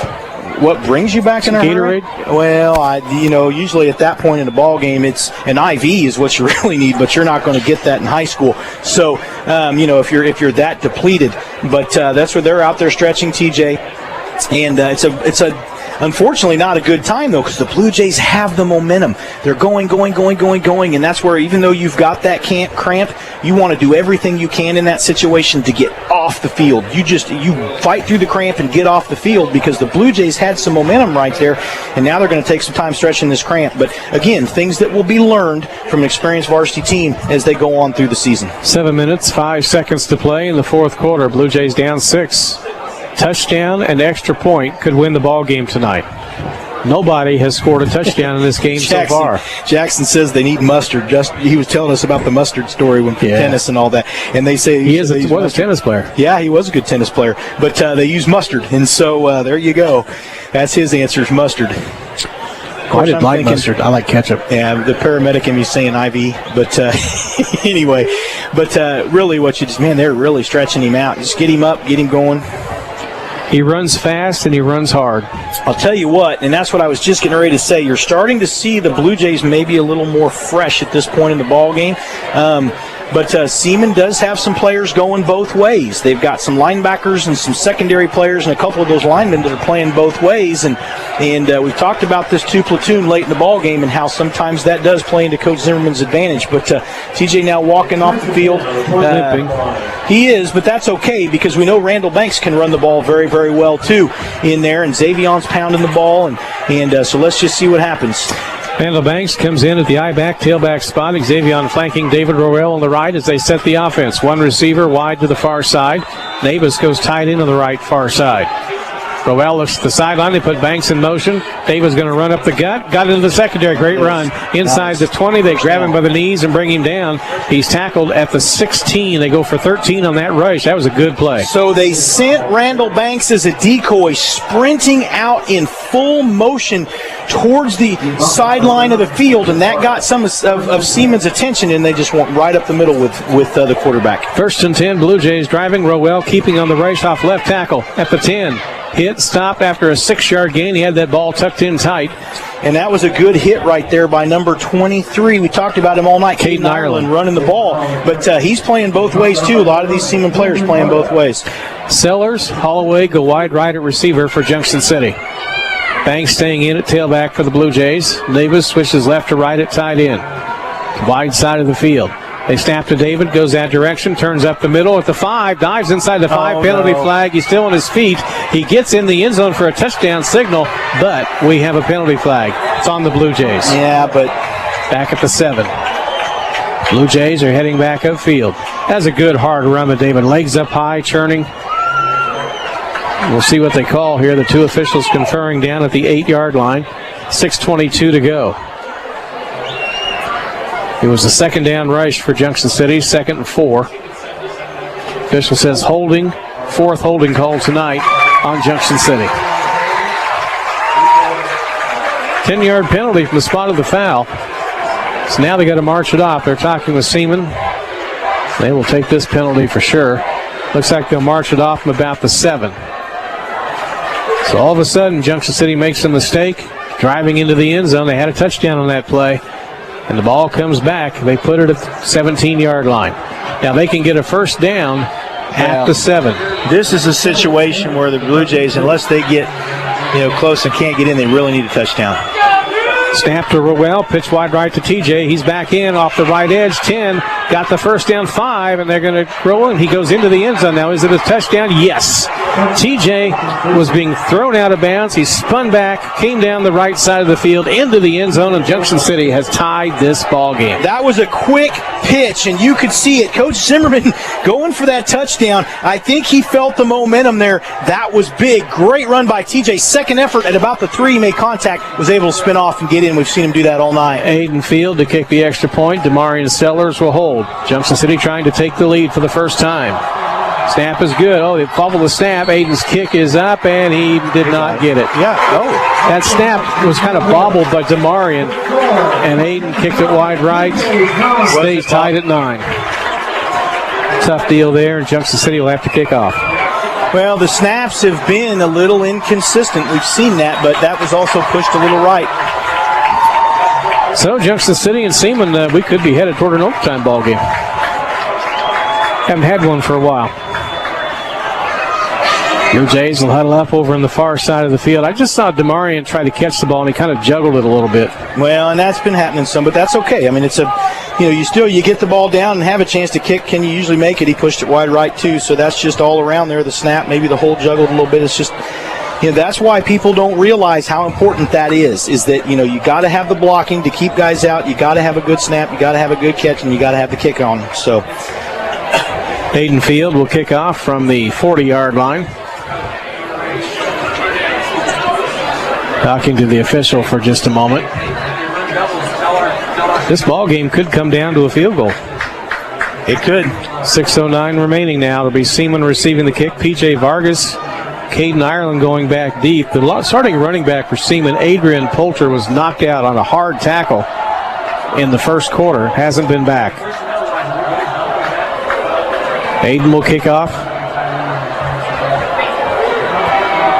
There's the whistle from the official. Field from the 40-yard line.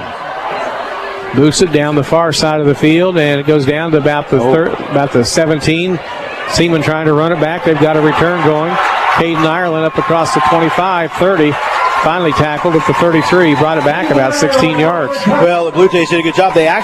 He just made some good moves. They had him dead to rights a couple times there, but for the Blue Jays coming in to help make that tackle, that was MC Taylor. He's a sophomore, made good contact right there to stop him and spun him a little bit, and another Blue Jay was able to come in and help make the tackle. 9-9 tie ball game, exactly 6 minutes remaining in the game. Blue Jay defense comes on. They've done a heroic job so far in this contest, giving up only one big pass play, and that's about it. MC Taylor played here for the Junction City Blue Jays. He was a halfback. He was a graduate in 1986, so he played on that 83, 84, 85 Blue Jay teams. They won a lot. Yes, they did. Here they go. 1st and 10, Seaman from their 33-yard line. Ball center of the field. Case and Stahlbomber in motion. They flip the ball to him, coming around the left end. Blue Jays out there trying to meet him. And he gets it up across the 35. They'll take it to the 39. Gain of 6 on first down, and they stop the clock. So Junction City will huddle up again on the defense. You got to worry about Seaman's field goal game. They got a good kicker, and he can boot one. Yeah, they've got to keep him out of field goal range here. And also, but they could also, they're going to want to eat a lot of clock here. So the Blue Jays are going to have to be sure tackling and not give them a bunch of first downs. They really need to try and get them stopped here, because that's what they're going to try and do. They're going to be slow in their huddles. They're going to wait for the ball to get down, or the play clock to get down inside of 5. Second down coming up. Here comes the quarterback rolling right. Dumps it out in the flat to stop on their first down at the 50. 55 down the sideline, 40. Blue Jays missed the tackle. Going down the sideline, touchdown. Well, a 61-yard touchdown pass play. Seaman takes the lead, 15-9 with 5:05 to go. So run pass option right there. That's exactly what that was run pass option. It was run beautifully. Manhattan ran it against the Blue Jays. Seaman probably saw that. They had some success with it. The Blue Jays had some success with it with Andrew Corey last year. You should see it coming, but you start to take off.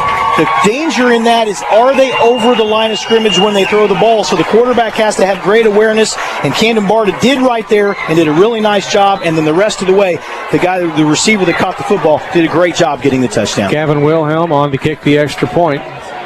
Snap is down, the kick is up, and the kick is perfect. We stay here, 5:05 to go. Blue Jays trail 16-9. They need a touchdown to tie. They'll get a chance. They've got time on offense. Brian, they're going to have to put some plays up. Yeah, they're going to, but they're capable. They've got some time. Let's just see, and maybe they get another big return right here. It's possible. We've seen that. We saw Topeka Hayden get really good returns, both with punt returns and kick returns last week against Seaman. So the Blue Jays get set to receive the kickoff. T.J. Jones trotting out there. He'll be on the near side. Randall on the far side. That was a beautifully run RPO. I mean, they really did execute that very, very well. 16-9, Vikings lead the Blue Jays. 5:05 to go. Junction City's got 2 timeouts remaining also. Wilhelm will kick it from the 40, north to south, left to right. It's been a good ball game tonight. There's the whistle. Seaman ready to boot it. Wilhelm charges to the football and sends it deep, really deep. TJ going over, and it goes in the end zone. They'll let it go. 1st and 10, Blue Jays on their 20. They'll be 80 yards from the end zone. 5 minutes, 5 seconds to work with. They can score in that amount of time. They're capable. So Junction City, coming off their first and only touchdown of the ball game on their last possession, has to put some offense together. And really the run game has been what's key to David Rowell and T.J. Jones, Randall Banks. Yeah, not throwing the ball very well tonight. And some of that is you want to give some credit to Seaman because they've got some pressure on Rowell. He's had to throw on the move. He hasn't really been stationary much when he's throwing the football tonight, and their secondary's done a nice job and gotten a couple interceptions. And so the Blue Jays here, but, they've got plenty of time. Again, no urgency. Get downfield, get the touchdown. Do you go for 2, kick the extra point, and just have to see what happens, but they've got to get a touchdown first. All right, they set the offense. They pitch it back to TJ, coming out of the backfield to the right side, up across the 25-30. He's on the sideline, and they're going to push him out of bounds up near the 40. Great run for Junction City. These two defenses are tired. I mean, you can just see it. They've had to play 18 yards on the rush. Both of these defenses have had to really play hard and stand tall tonight, and you're just seeing that. But the one thing I'd like to see about this Blue Jay offensive line, let's get up to the line a little quicker. They're moving a little slow. Let's have somebody take charge up there, get them up there on that line, be ready to go. 18-yard rush for TJ Jones, 1st and 10, 38-yard line. Go NASCAR here, go fast, take advantage. Junction City sets the offense, 3 receivers go wide left. They snap it back to the quarterback, or to Gavin. The quarterback, no, it's Demarion Sellers. I'll get the guy right. About a 6-yard carry. No, that was he lined up in the backfield. No, that was Rowell. That was not. That was Demarion Sellers who took that snap. He carried the ball. That's the first time we've seen that. All right, 2nd down coming up for Junction City. Davis goes tight end right. 2 receivers, twins on the far side. They snap to David. Now he pitches back to Randall Banks, coming up the far side. Hit and top short of the first down, about 1.5 yards shy. I thought I saw a flag maybe come out right there, but didn't. Now it's 3rd down. What do you call it, 1 yard? Oh, about 1.5 yards, I think. A little more than 1 yard. So Junction City, they're in 4 down operation mode. They snap to David. Ball's up the field. Across the 45, down to the 44. I said to Marion earlier, I stand corrected, that's David. Was it David? I wasn't sure. Yeah. It looked like it was David to me. Demarion was in the pile, too. There they go again, quick. They give it to Randall Banks up the right side, across the 40, hit, drop, ball's out. Who's got it up the 43-yard line? I'm not seeing anything. And I think Junction City kept it. Or did it go out of bounds? That would have been about a 7-yard gain. And now they're going to bring it back to the 43. Was that McCreath that got on it, or was that Banks that got on his own fumble? Ball did not go out of bounds. 3 minutes, 25 seconds to go on the clock running. Junction City's got to hurry to be second down. Yeah, but time's not their enemy here. They've got plenty of time. They just need to keep control of the football, keep their wits about them. They snap it back. They're going to run counter far side reverse. TJ on the sideline does a great job getting inside the 35. Now we're going to have to wait on the official spot on the far sideline. They pulled Logan Lindsley. There's a flag again. Yep. Good They've had 4 holding penalties already tonight. Logan Lindsley did a great job pulling right there, leading the way on the play. Blue Jays are walking back upfield. Now we got to see what they call. Official steps out, looks up at the score box. It's another hold. It's on Seaman. Seaman, though. They're going to decline it and get the first down. So it was on Seaman. They took a nice run up the far side. Yeah, you get more than 10 on the rush, so you decline the penalty. Football's at the 30 of Seaman. 3 minutes, 7 seconds to go in the ball game. 16-9, Vikings lead the Blue Jays. They just need to play within themselves right here. No urgency, relax. This is where you want to relax. They set up on first down. Rushing the ball, David angles outside, turns it upfield, is hit, and pushed out of bounds on the far side. He gained about, 2, maybe 3? Yeah, maybe 2 yards right there, it looks like. They're going to spot that just beyond the 32. Clock is still running.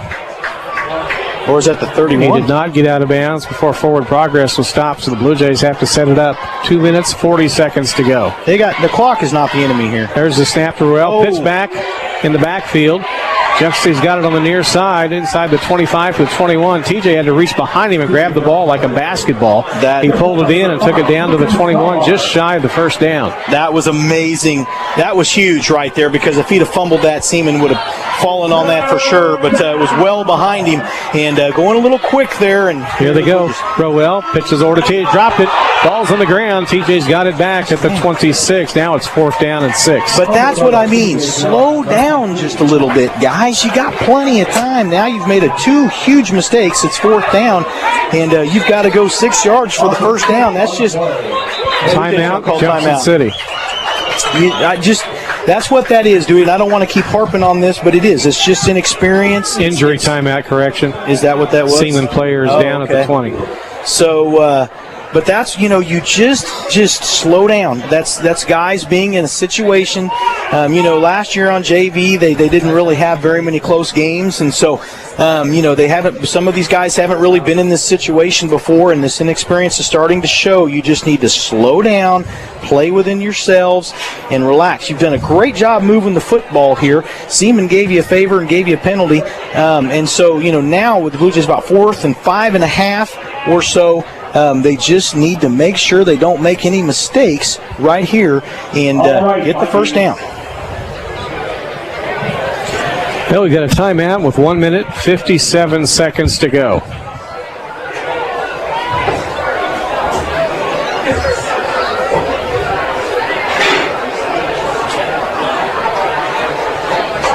Long timeout taken. Injured player getting up and down the field. Trying to pick up the number. Can you? Well, I think is it 65 again? Is that the same player that was down? Getting up. Yes. Kaysen Hasenkamp. Second time he's been down here in the second half. Now Junction City's game's on the line right here. 4th and 6 at the Seaman 26. Blue Jays fumbled on 3rd down but got the ball back. TJ Jones in the slot left. Demarion Sellers wide left. Kyrie Holloway wide right. Here we go. 4th down. Snap to David. Play action fake. They throw a pass out in the flat. No, he's going to run it. He's got the first down at the 20, and he gets out of bounds at the 19. He faked it, drew a nice pass fake, tucked the ball in, and came off the near side. Junction City's got that first down. Well, there was some coverage downfield, and the Blue Jays now pointing, yep, they got the first down, and so 7 yards on the rush. Yep, they're going to get the first down. So that's good, but again, take your time here. That was a good heady play by your senior. Seaman had guys covered. There was one guy open, but he was running a route towards the middle. 1st and 10, Blue Jays, 19. They pitch it back to TJ. Tried to angle outside. It's cut off. Dodges one defender and does make about a yard on the play. 2nd down coming up. The clock showing 1:35. Yeah, Blue Jays they need to get back up to the line of scrimmage, take their time. After this play, they'll probably call a timeout. TJ goes off to the far side. Junction City's got Randall Banks in there with Xavier Felton in the backfield. 2 receivers out on the play. High snap to David. He's running up the middle, off left tackle, inside to the 14-yard line. Clock still going, 1:13. He's going to tell him to go. He says go, get on the line and go. He does not want to take the timeout here. He's going to save him for inside 1 minute. Blue Jays look over at the sideline. Here we go, 3rd down and 5 for Junction City. Snap to David. Rushing play. Going to have the first down at the 10. Touchdown. The 5 to the end zone. Touchdown, Junction City. 54 seconds remaining in the 4th quarter, 16-15. The Blue Jays pull within 1 on the touchdown run by David Rowell. Now they'll try to kick the extra point and tie. That would probably mean an overtime ball game. Demarion Sellers will hold. Aiden Field on to handle the kickoff. Official says, okay, we're ready. Waiting on the snap. There it is. Aiden's kick is up, and it is perfect. 54 seconds to go. Brian, you can stop holding your breath. Well, that was another snap that was low and to the right, and Demarion, I'll tell you what, he's getting to be a darn good holder, Dewey. But he did a good job getting a hold of that, getting it onto the tee. Aiden had to hesitate a little bit, like we saw him have to do a couple times the first week, but they've worked together enough. They're working through it, so that was big. So tie ball game here. 54 seconds. They just can't let Seaman get a big play here. And Seaman, listen, again, all they got to do, if they get depending on the return here and how the Blue Jays set up the return, but again, the kick return, do they want to kick it to the numbers like they have? They've usually got a guy they want to go to because they scout them and watch them and see what they want to do, and that's what Coach Zimmerman does. But the one thing, they can still get down there and get within field goal range. 54 seconds, they can get a couple big pass plays off and get in field goal range. You better advise Rachel to take the spelling salts right now. 54 seconds left in the ball game. Tied at 16, Aiden's mother.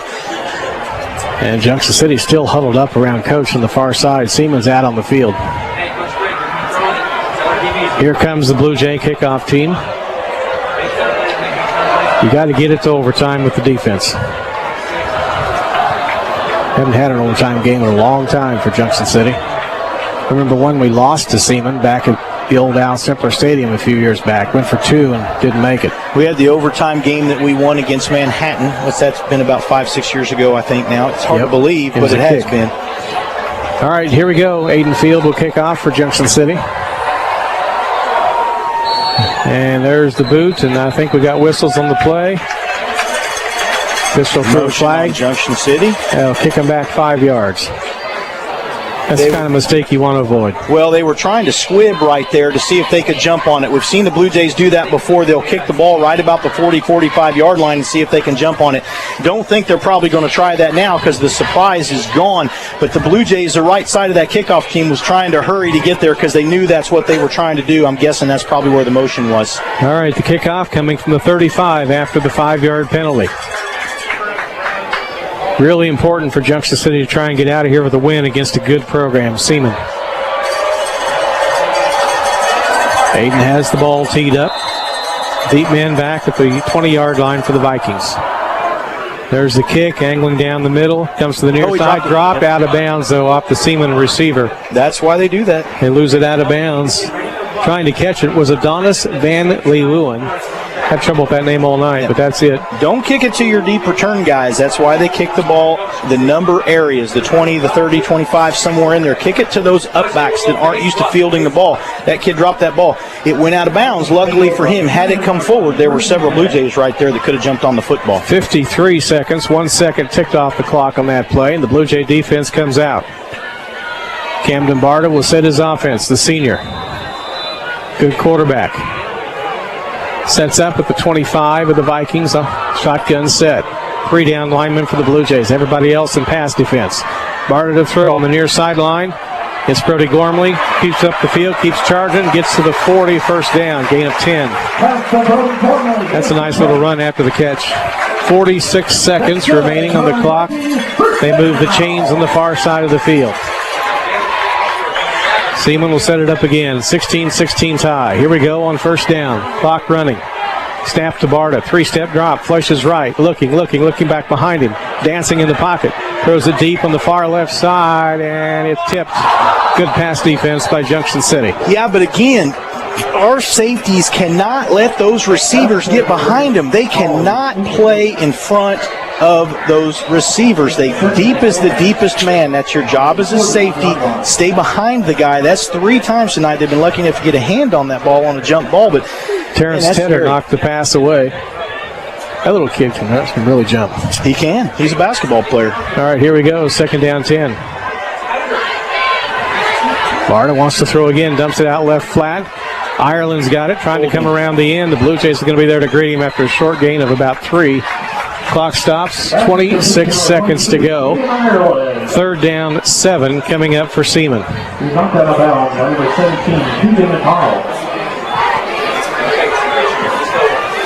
Well, if we get overtime, each team will get 1 possession of the football from the 10.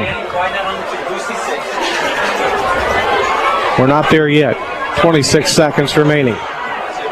Barta sets up on the left hash near the Blue Jays side of the field. Twins right, 2 receivers. Watch the RPO here. Drops to throw. Dancing under some pressure. Again. Rolling out to the right. Directing traffic. Going to heave it downfield on the right sideline. Incomplete. They were trying to get to Cason Stahlbomber. He had 3 wrapped around him on defense. Well, 16 seconds remaining. He had the corner right there in Tyree Smith. He had a linebacker in Quavion Gilmore on him, and he also had Terrence Tedder on him. And not far behind was Chaz Ruffin. So they were watching that. Deep is the deepest man. That's what they've been told right now. They got to be there. They cannot let anybody get past him. Good coverage right there by the Blue Jays. 4th down for Seaman, folks. They're going to have to punt. 16 seconds to go. Brody Gormley coming on to kick from his 25-yard line. Okay, so the Blue Jays aren't even going to put anybody back because there's really no reason to. Seaman had to take a timeout. They had too many on the field, I believe. So timeout by Seaman. That's their second. So the Blue Jays, what they were, I think we're talking about doing right there was not rushing the kicker. Well, they're going for the block. Nobody back to receive here, going for the block, and course, a little dangerous because you could give them a first down if you rough the guy, but that's what they looked like they were going to do. Nobody deep, and because technically 16 seconds, you don't want to take a chance of making your mistake yourself. Let them get the ball, get the punt off, and they're going to down it somewhere anyway, and you're not going to have a huge opportunity. So it looks like, now TJ is in there, so it looks like they might put him back for the receiver. And I'd sure take a shot on him. Well, and I wonder if Terrence Tedder didn't realize it was fourth down because they were hollering the coaches for Terrence to get off the field so they could send TJ on, and that's the problem. You can't send the guy on to receive until somebody comes off. I'm wondering if one of the safeties did not realize that they were supposed to go out of the game. Brody Gormley will be kicking from his 28-yard line. Blue Jays bring the defense back out. It's 4th down 7 for Seaman. And they're going to put everybody up. TJ is going to play kind of a safety. Yep, he is. On the near side. We'll see what they do. Gormley waiting on the snap back at his 28. It's low, but he gets the kick away. Blue Jays didn't get in much. Yeah, they're just going to let it go. Going to let it roll, and it's going to bounce high. And Seaman will down it at the Blue Jay 24, 6 seconds to play in the ball game. Now you've got no reason not to heave it downfield or run a trick play, whatever you want to do. Now, I don't know about that because you don't want to mess up and throw an interception and have them return it. I think right here, since you just saw them not want to set up a return, I think that you're just going to see them either run something conservative or even just down it right here and take their chances in overtime. They've had the offensive momentum, and their defense has done a really good job here in the fourth quarter. 16-16 tie game. Seaman led 9-0 at halftime. Junction City battling back here in the fourth quarter. They had 3 points in the third, 13 in the fourth with 2 touchdowns. Officials are still talking out here at about the 24-yard line. That's where the ball is marked down, 1st and 10. The offense coming out for Junction City. They've given them plenty of time to talk over on the side about what they want to do. Main instruction, don't drop the ball. Well, did the Blue Jays use a timeout? Yeah, I think the Blue Jays used a timeout there. That's why. Randall Banks is in at the I-back spot, not TJ. They snap it to the quarterback. They hand it off to Randall. Running up the middle, past the line of scrimmage, and the secondary still on his feet on the far side. And rolled down at the 38. So he goes for about 14, but the clock shows 0-0-0. That play took 16 seconds. And we're going to overtime. We'll take a break. Back to Seaman right after this. For more than 40 years, Dell Motors has been your hometown dealer in Junction City. Right on the presidential corner of Grant and Washington, you'll find a staff of Junction City locals who want to make your buying experience as easy as possible. Whether it's helping you find a car that's more affordable or one with more size, or even if you just need more information to see if buying is right for you, Dell Motors is here. Dell Motors, Grant and Washington in Junction City, and always on at DellMotors.com.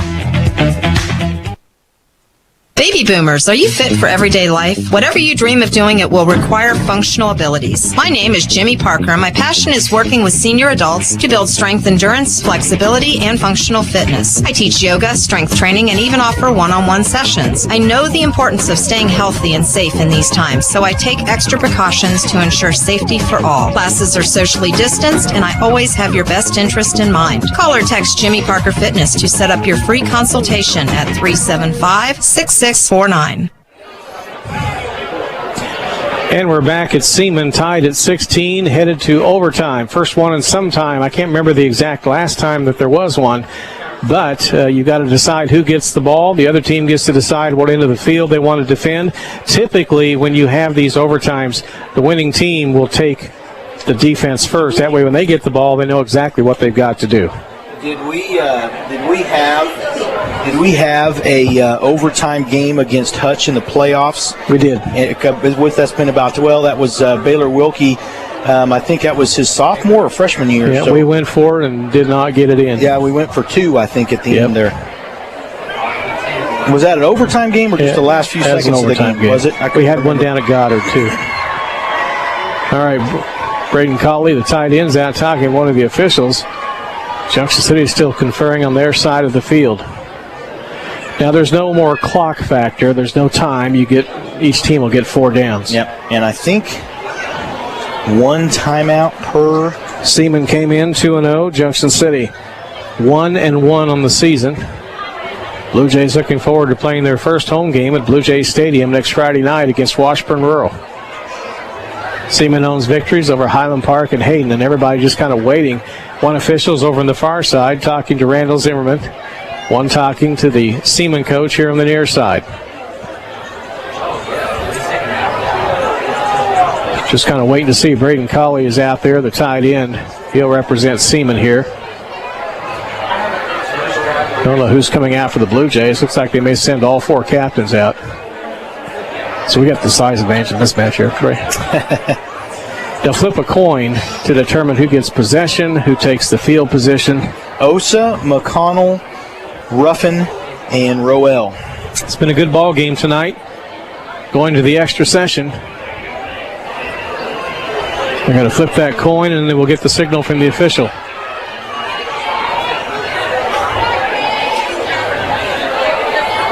They're explaining all the overtime instructions to these players.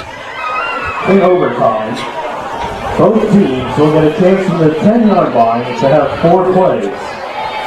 4 down. That's what they're telling the players, 4 plays from the 10-yard line to score. So if the first team scores, the other team gets the ball back. It's been overtime rules since way back in the 1980s.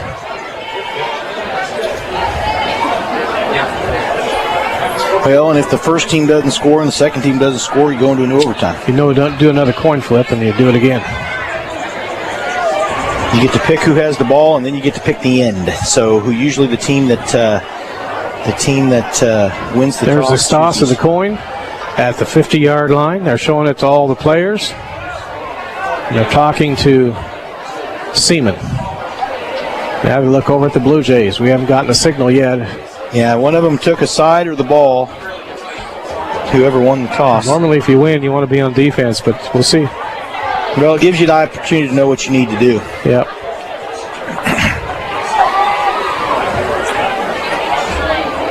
Okay, Seaman's going to choose the south end of the field. We pointed that direction. That's where we'll have the overtimes. And Junction City, well, they're pointing at the Blue Jays. Seaman's going, I think. Yeah. So the Blue Jays have had their best luck at the other end zone, and Seaman's had their best luck. So Blue Jays get the ball at the 10-yard line of Seaman, south end, right end of the field. Seaman chose defense. So they pointed at Junction City and pointed out like a first down. So the wind was going out of the north to the south at the beginning of the game. Right now the flag is just hanging. There is virtually no wind here, Dewey. Field goals could determine the ball game tonight. Aiden Field, 1 of 1 for Junction City. On the 10-yard line, first and goal. Seaman 3 for 3. Well, he's 1 for 1 on field goals. He missed one of the extra points. Yes. Blue Jays will set their offense at the 10-yard line of Seaman. They have 4 plays to try and put the ball in the end zone. David Roel at quarterback. Xavier Felton with him in the backfield. They put the ball down, center of the field. One official who's tired, taking his time getting back to the secondary to get set. Now we're good to go. David, the Blue Jays senior quarterback, takes the snap. Going to rush it himself. Behind Xavier, down to the 6. Second down, 6, and goal for Junction City. Everybody's kind of holding their breath in this stadium. Well, this is a good football game here. Yeah. 2 hard-fought teams that really battled tonight. Tyree Holloway comes wide right, as is Demarion Sellers. And TJ Jones back in the secondary, in the backfield. There's the snap. They pitch it to him, running right. Trying to find a seam, does it the 5, and tackled at the 4. Third down goal coming up for the Blue Jays. It's been a good game, too, because not a lot of mistakes. Both teams have played really good defense. Huge play coming up for Junction City. If you don't make it, do you kick the field goal? Because you know Seaman's kicker's going to kick. Yep. Third down. Xavier Felton, TJ Jones in the backfield. Jones shaded toward the left. Logan Mavis tight end left side. David Roel standing back at the 9 will take the snap. Right, and a penalty flag. There's a flag on the play. Down at the 3 on the near side. That penalty flag, offside Seaman. They tried to crowd in too close. That should be half the distance. And they take the ball down to the 2. Still third down. So 2, yeah. Okay. Here they go. Blue Jays set it again. A little closer at the end zone. David Roel waiting on the snap. Gets it, rushes left, he's in. Nice. Touchdown, Junction City. That's what you wanted to see for the Blue Jays. Quarterback power right off the left tackle, and you led with your fullback, and so that was a great play, and they both went in there untouched. The line blocked it very, very well. You had the left side of your line, T.J. Osa, and your guard, Judah Peterson, crash down, and then your fullback leads through. They did a great job. Aiden Field on to kick the extra point. Demarion Sellers will hold. Aiden hit his last PAT. Waiting on the snap. It's set. Kick is up. And that kick is perfect. 23-16 Junction City. Brian, you better stock up on the smelling salts. Oh, no, we're good. I just don't say anything during those. But you just never know. But that's a good play right there by the Blue Jays. A good drive. They did what they needed to do. And you can just see that the offensive line is doing a really good job against the Seaman front. And they have really here the whole fourth quarter and really the second half. They've done a nice job. And right there, that was a very well-run play. Quarterback power. That's the Blue Jays' bread and butter this year. And the fullback going in leading and the quarterback right behind him going untouched. All right, the Blue Jays have the lead for the first time in the ball game. It came in overtime. Now Seaman has 4 plays to try and score from the 10-yard line. Blue Jay defense has been tough all night, especially in the red zone. They held them to 3 field goals early in the first half. And then Seaman did have the 1 touchdown in the second half. Camden Bard sets from the shotgun. Behind him, Caden Ireland. 23-16 Junction City. Watch the fade to the right corner here. Barton takes the snap, keeps it himself on the run. Ball's loose. He got tackled. Blue Jays are on it. They picked it up and they're returning it. You can't run it back. The ball game is over. Junction City got the fumble recovery. And Barton was trying to roll right. He was being tackled. He lost the handle on the football. And Junction City gets out of here with an overtime win, 23-16. And Brian Field, we need you to talk. Keegan McConnell did it again. He came through and made the hit and forced the ball loose, and that is absolutely huge. Coach Zimmerman felt the momentum late in the ball game and decided not to kick field goals to go for touchdowns. He could feel this game swaying. That was absolutely enormous right there. Huge play. The Blue Jay defense gets in there, and they've been strong all night. Blue Jay defense has been outstanding, and they end up winning this ball game. They did get the offense to get the touchdown. Give them credit for that, but the defense was the reason. I got a kick out of watching the coaches up here in the booth go wild, and so did you. Yeah, no, it was awesome. We came over, did some high fives, but that's what's fun about having the coaches in the booth together. So 23-16, the final score. Junction City gets the win tonight. Cardinal Insurance, Jim Clark Chevrolet bring you Blue Jay football.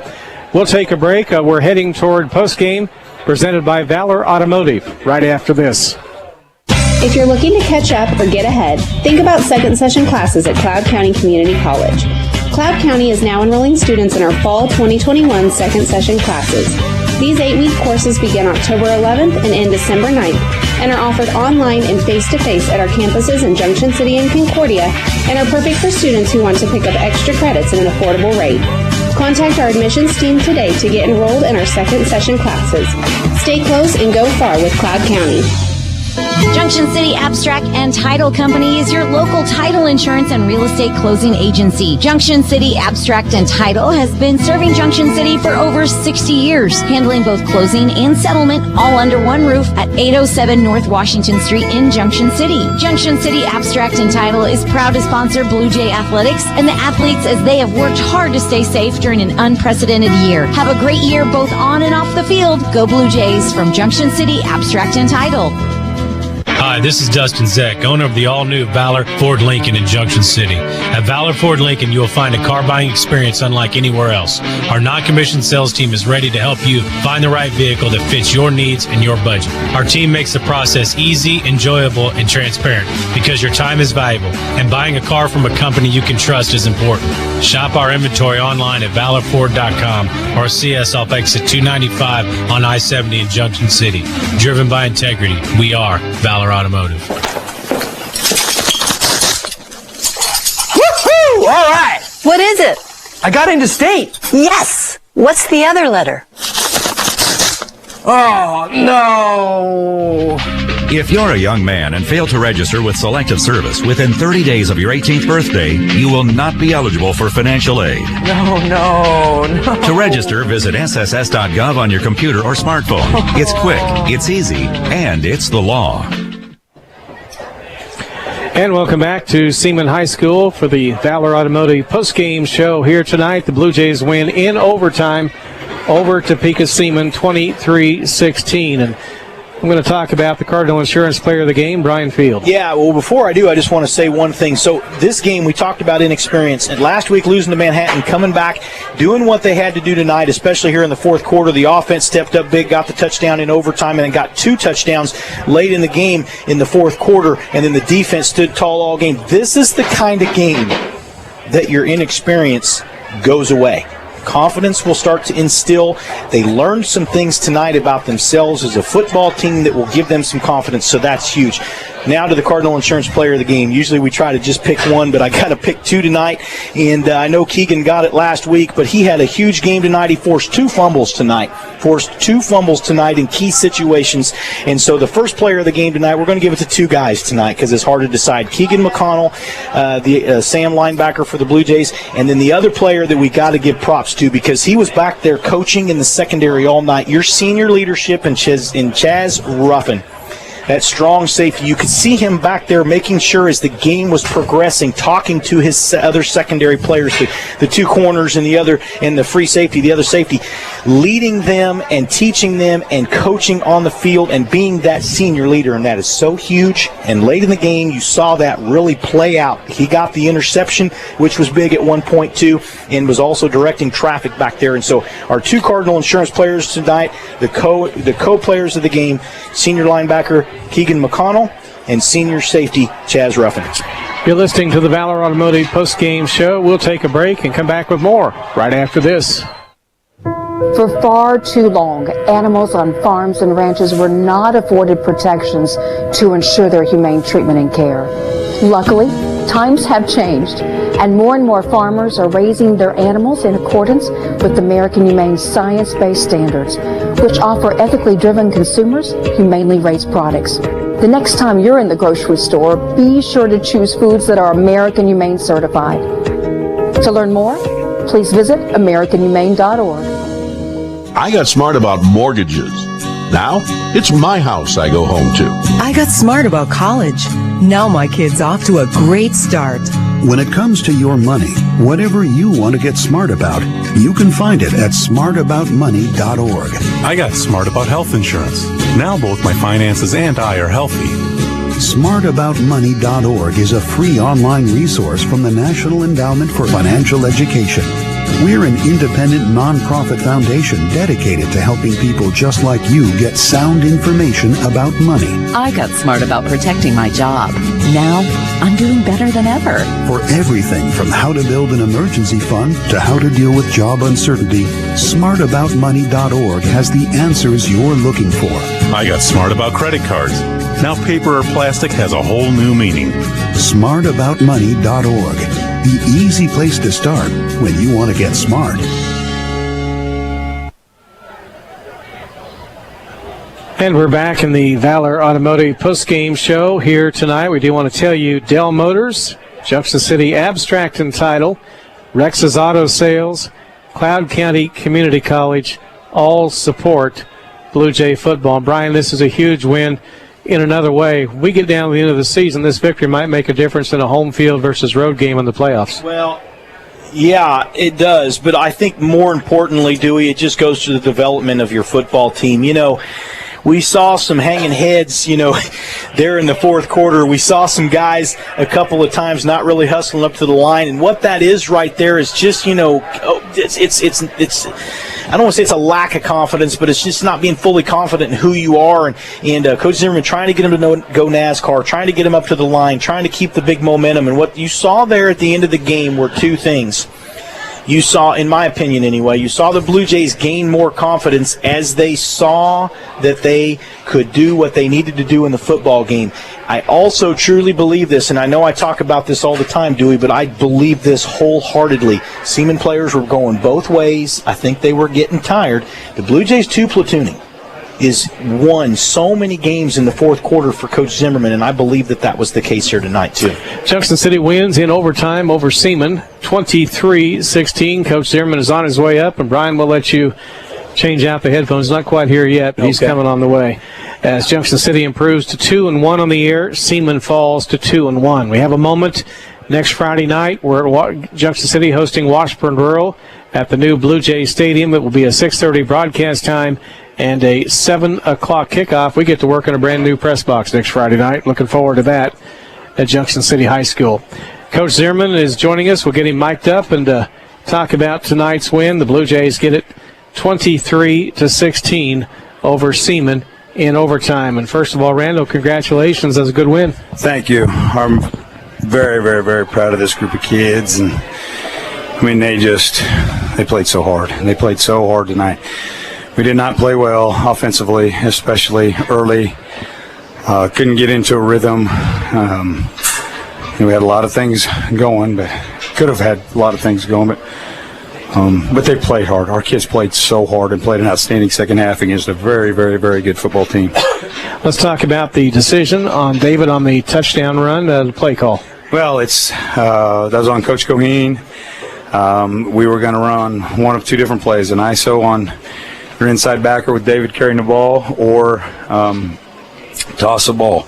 And actually, I was leaning towards running a naked boot off of it as well, but we had Seaman kind of wore out a little bit. And then Xavion Felton is the one that made that play, and he really, really, really got a nice block on the front side, inside linebacker, doubled a three-tech. Our offensive line did a really nice job doubling a three-tech, and then we just ISO'd their linebacker, and Xavion really showed some courage there by getting it down against him, and David ran it in the end zone as a nice little play. You're listening to the Dell Motors post-game interview with Coach Randall Zimmerman from Seaman tonight.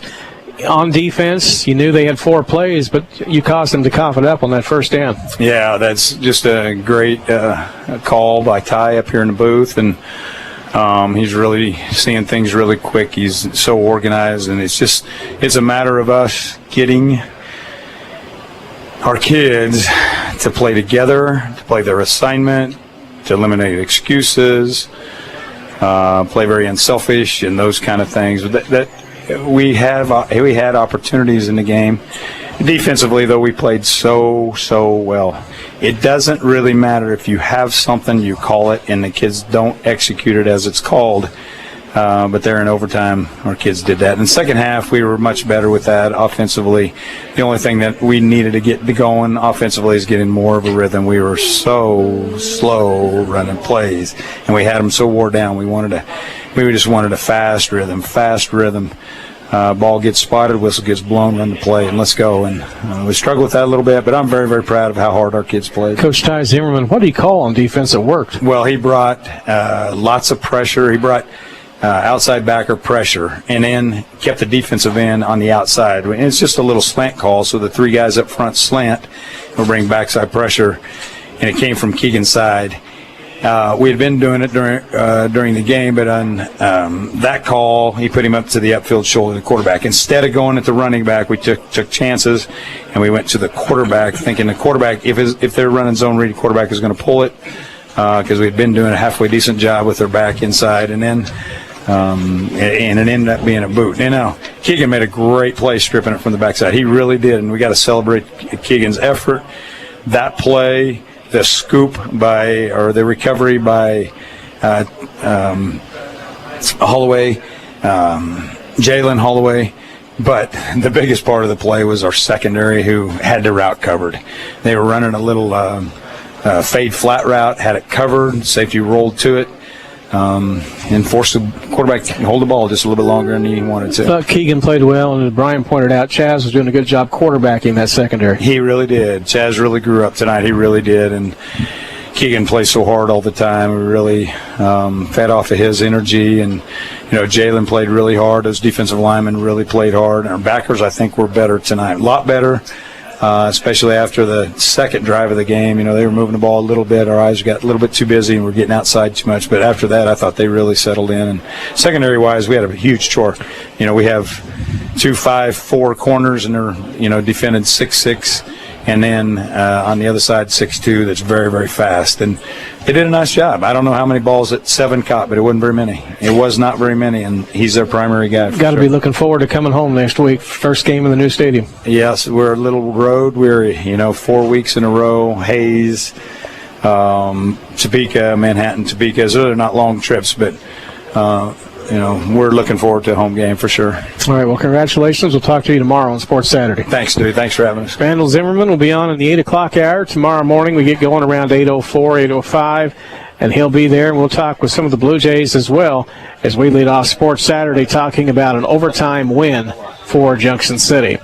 You've been listening to the Dell Motors interview here in postgame with the coach. We'll take a break, come back, and recap tonight's victory. Hi, this is Dustin Zeck, owner of the all-new Valor Ford Lincoln in Junction City. At Valor Ford Lincoln, you will find a car buying experience unlike anywhere else. Our non-commissioned sales team is ready to help you find the right vehicle that fits your needs and your budget. Our team makes the process easy, enjoyable, and transparent because your time is valuable, and buying a car from a company you can trust is important. Shop our inventory online at valorford.com or see us off exit 295 on I-70 in Junction City. Driven by integrity, we are Valor Automotive. Homefront Real Estate Group is your local real estate expert. Our partners have over 60 years of experience combined to ensure a fresh perspective on the ever-changing market, and we are here to serve this amazing community. Whether you catch us at a Blue Jay game or the grocery store, don't hesitate to talk business because we love what we do. Stop by our office at 720 South Caroline Avenue in Junction City or give us a call at 785-223-6030. Homefront Real Estate. We have the key to unlock your happy. Just the way you want it? It's just the way you want it. Rex's Auto Sales is your hometown best choice low price car dealer. They make it easy. They'll help you find the perfect car just the way you want it. That's what your hometown best choice low price car dealer does best. So if you want it made easy, see your hometown best choice low price car dealer, Rex's Auto Sales, today at 1539 North Washington Street in Junction City or online at rexsautosales.com. It's just the way you want it. The Baskin-Robbins flavor of the month for September is Inside Out Apple Pie. Like the pie, but better. Swirled apple and vanilla flavored ice creams with hearty chunks of apple and pie crust. It's sweetened with cinnamon brown sugar. It's a scrumptious ice cream. Other flavors returning are quarterback crunch and German chocolate cake. Cakes for take-home are available in our dessert case daily. Find the one that fits your needs or pre-order with the 48-hour notice. Baskin-Robbins even has pre-packed quarts to take home. Available in 12 flavors. It's Baskin-Robbins, 1012 West 6th Street, Junction City. And we're back in postgame. We'll get Brian Fields' final comments on tonight's win. Well, what won this game tonight for the Blue Jays was red zone defense, Dewey. And we've seen the Blue Jay red zone defense the last few years make some really big stands. But tonight, holding Seaman to 3 field goals there in the first half was really, really big. They were in the red zone back against the wall. In fact, Seaman had 3 shots from the 2-yard line before they kicked that last field goal, and the Blue Jays kept them out. And so that's huge. And the other thing is, again, just watching this team tonight, this is a very good developmental win for them. And I just want to point out one more thing. The way that Coach Zimmerman read the tide of the football game, that's just experience. That's the 28 years he's been doing this here at Junction City, and he coached before he came here, so he's been coaching for a long time. He could feel the momentum, and you got to hear him after the game talk. You don't hear him talk this much on the radio, but I'll tell you, it gives you an idea. They see things. He sees things. He was talking X's and O's right there and telling you what they were seeing Seaman do, and they knew how to stop it. And Ty up here in the booth, Coach Zimmerman down there in the field. Coach Zimmerman sees things from the sideline that just baffles us all. His coaches up in the press box will tell you the same thing.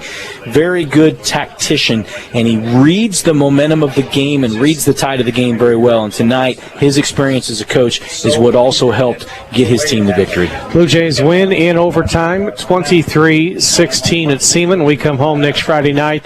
The Blue Jays host Washburn Rural. Brian, that'll wrap it up tonight. Good job. Thank you, Dewey. Matt Barnes, good job in the studio. Jackson Snyder working on the live stream. We hope you enjoy that. We'll have that up on jcpost.com. That'll wrap up our broadcast tonight. Thank you for spending your Friday evening with us, and so long, everybody. 1420 and 107.9 FM from the Geary Community Hospital Studios.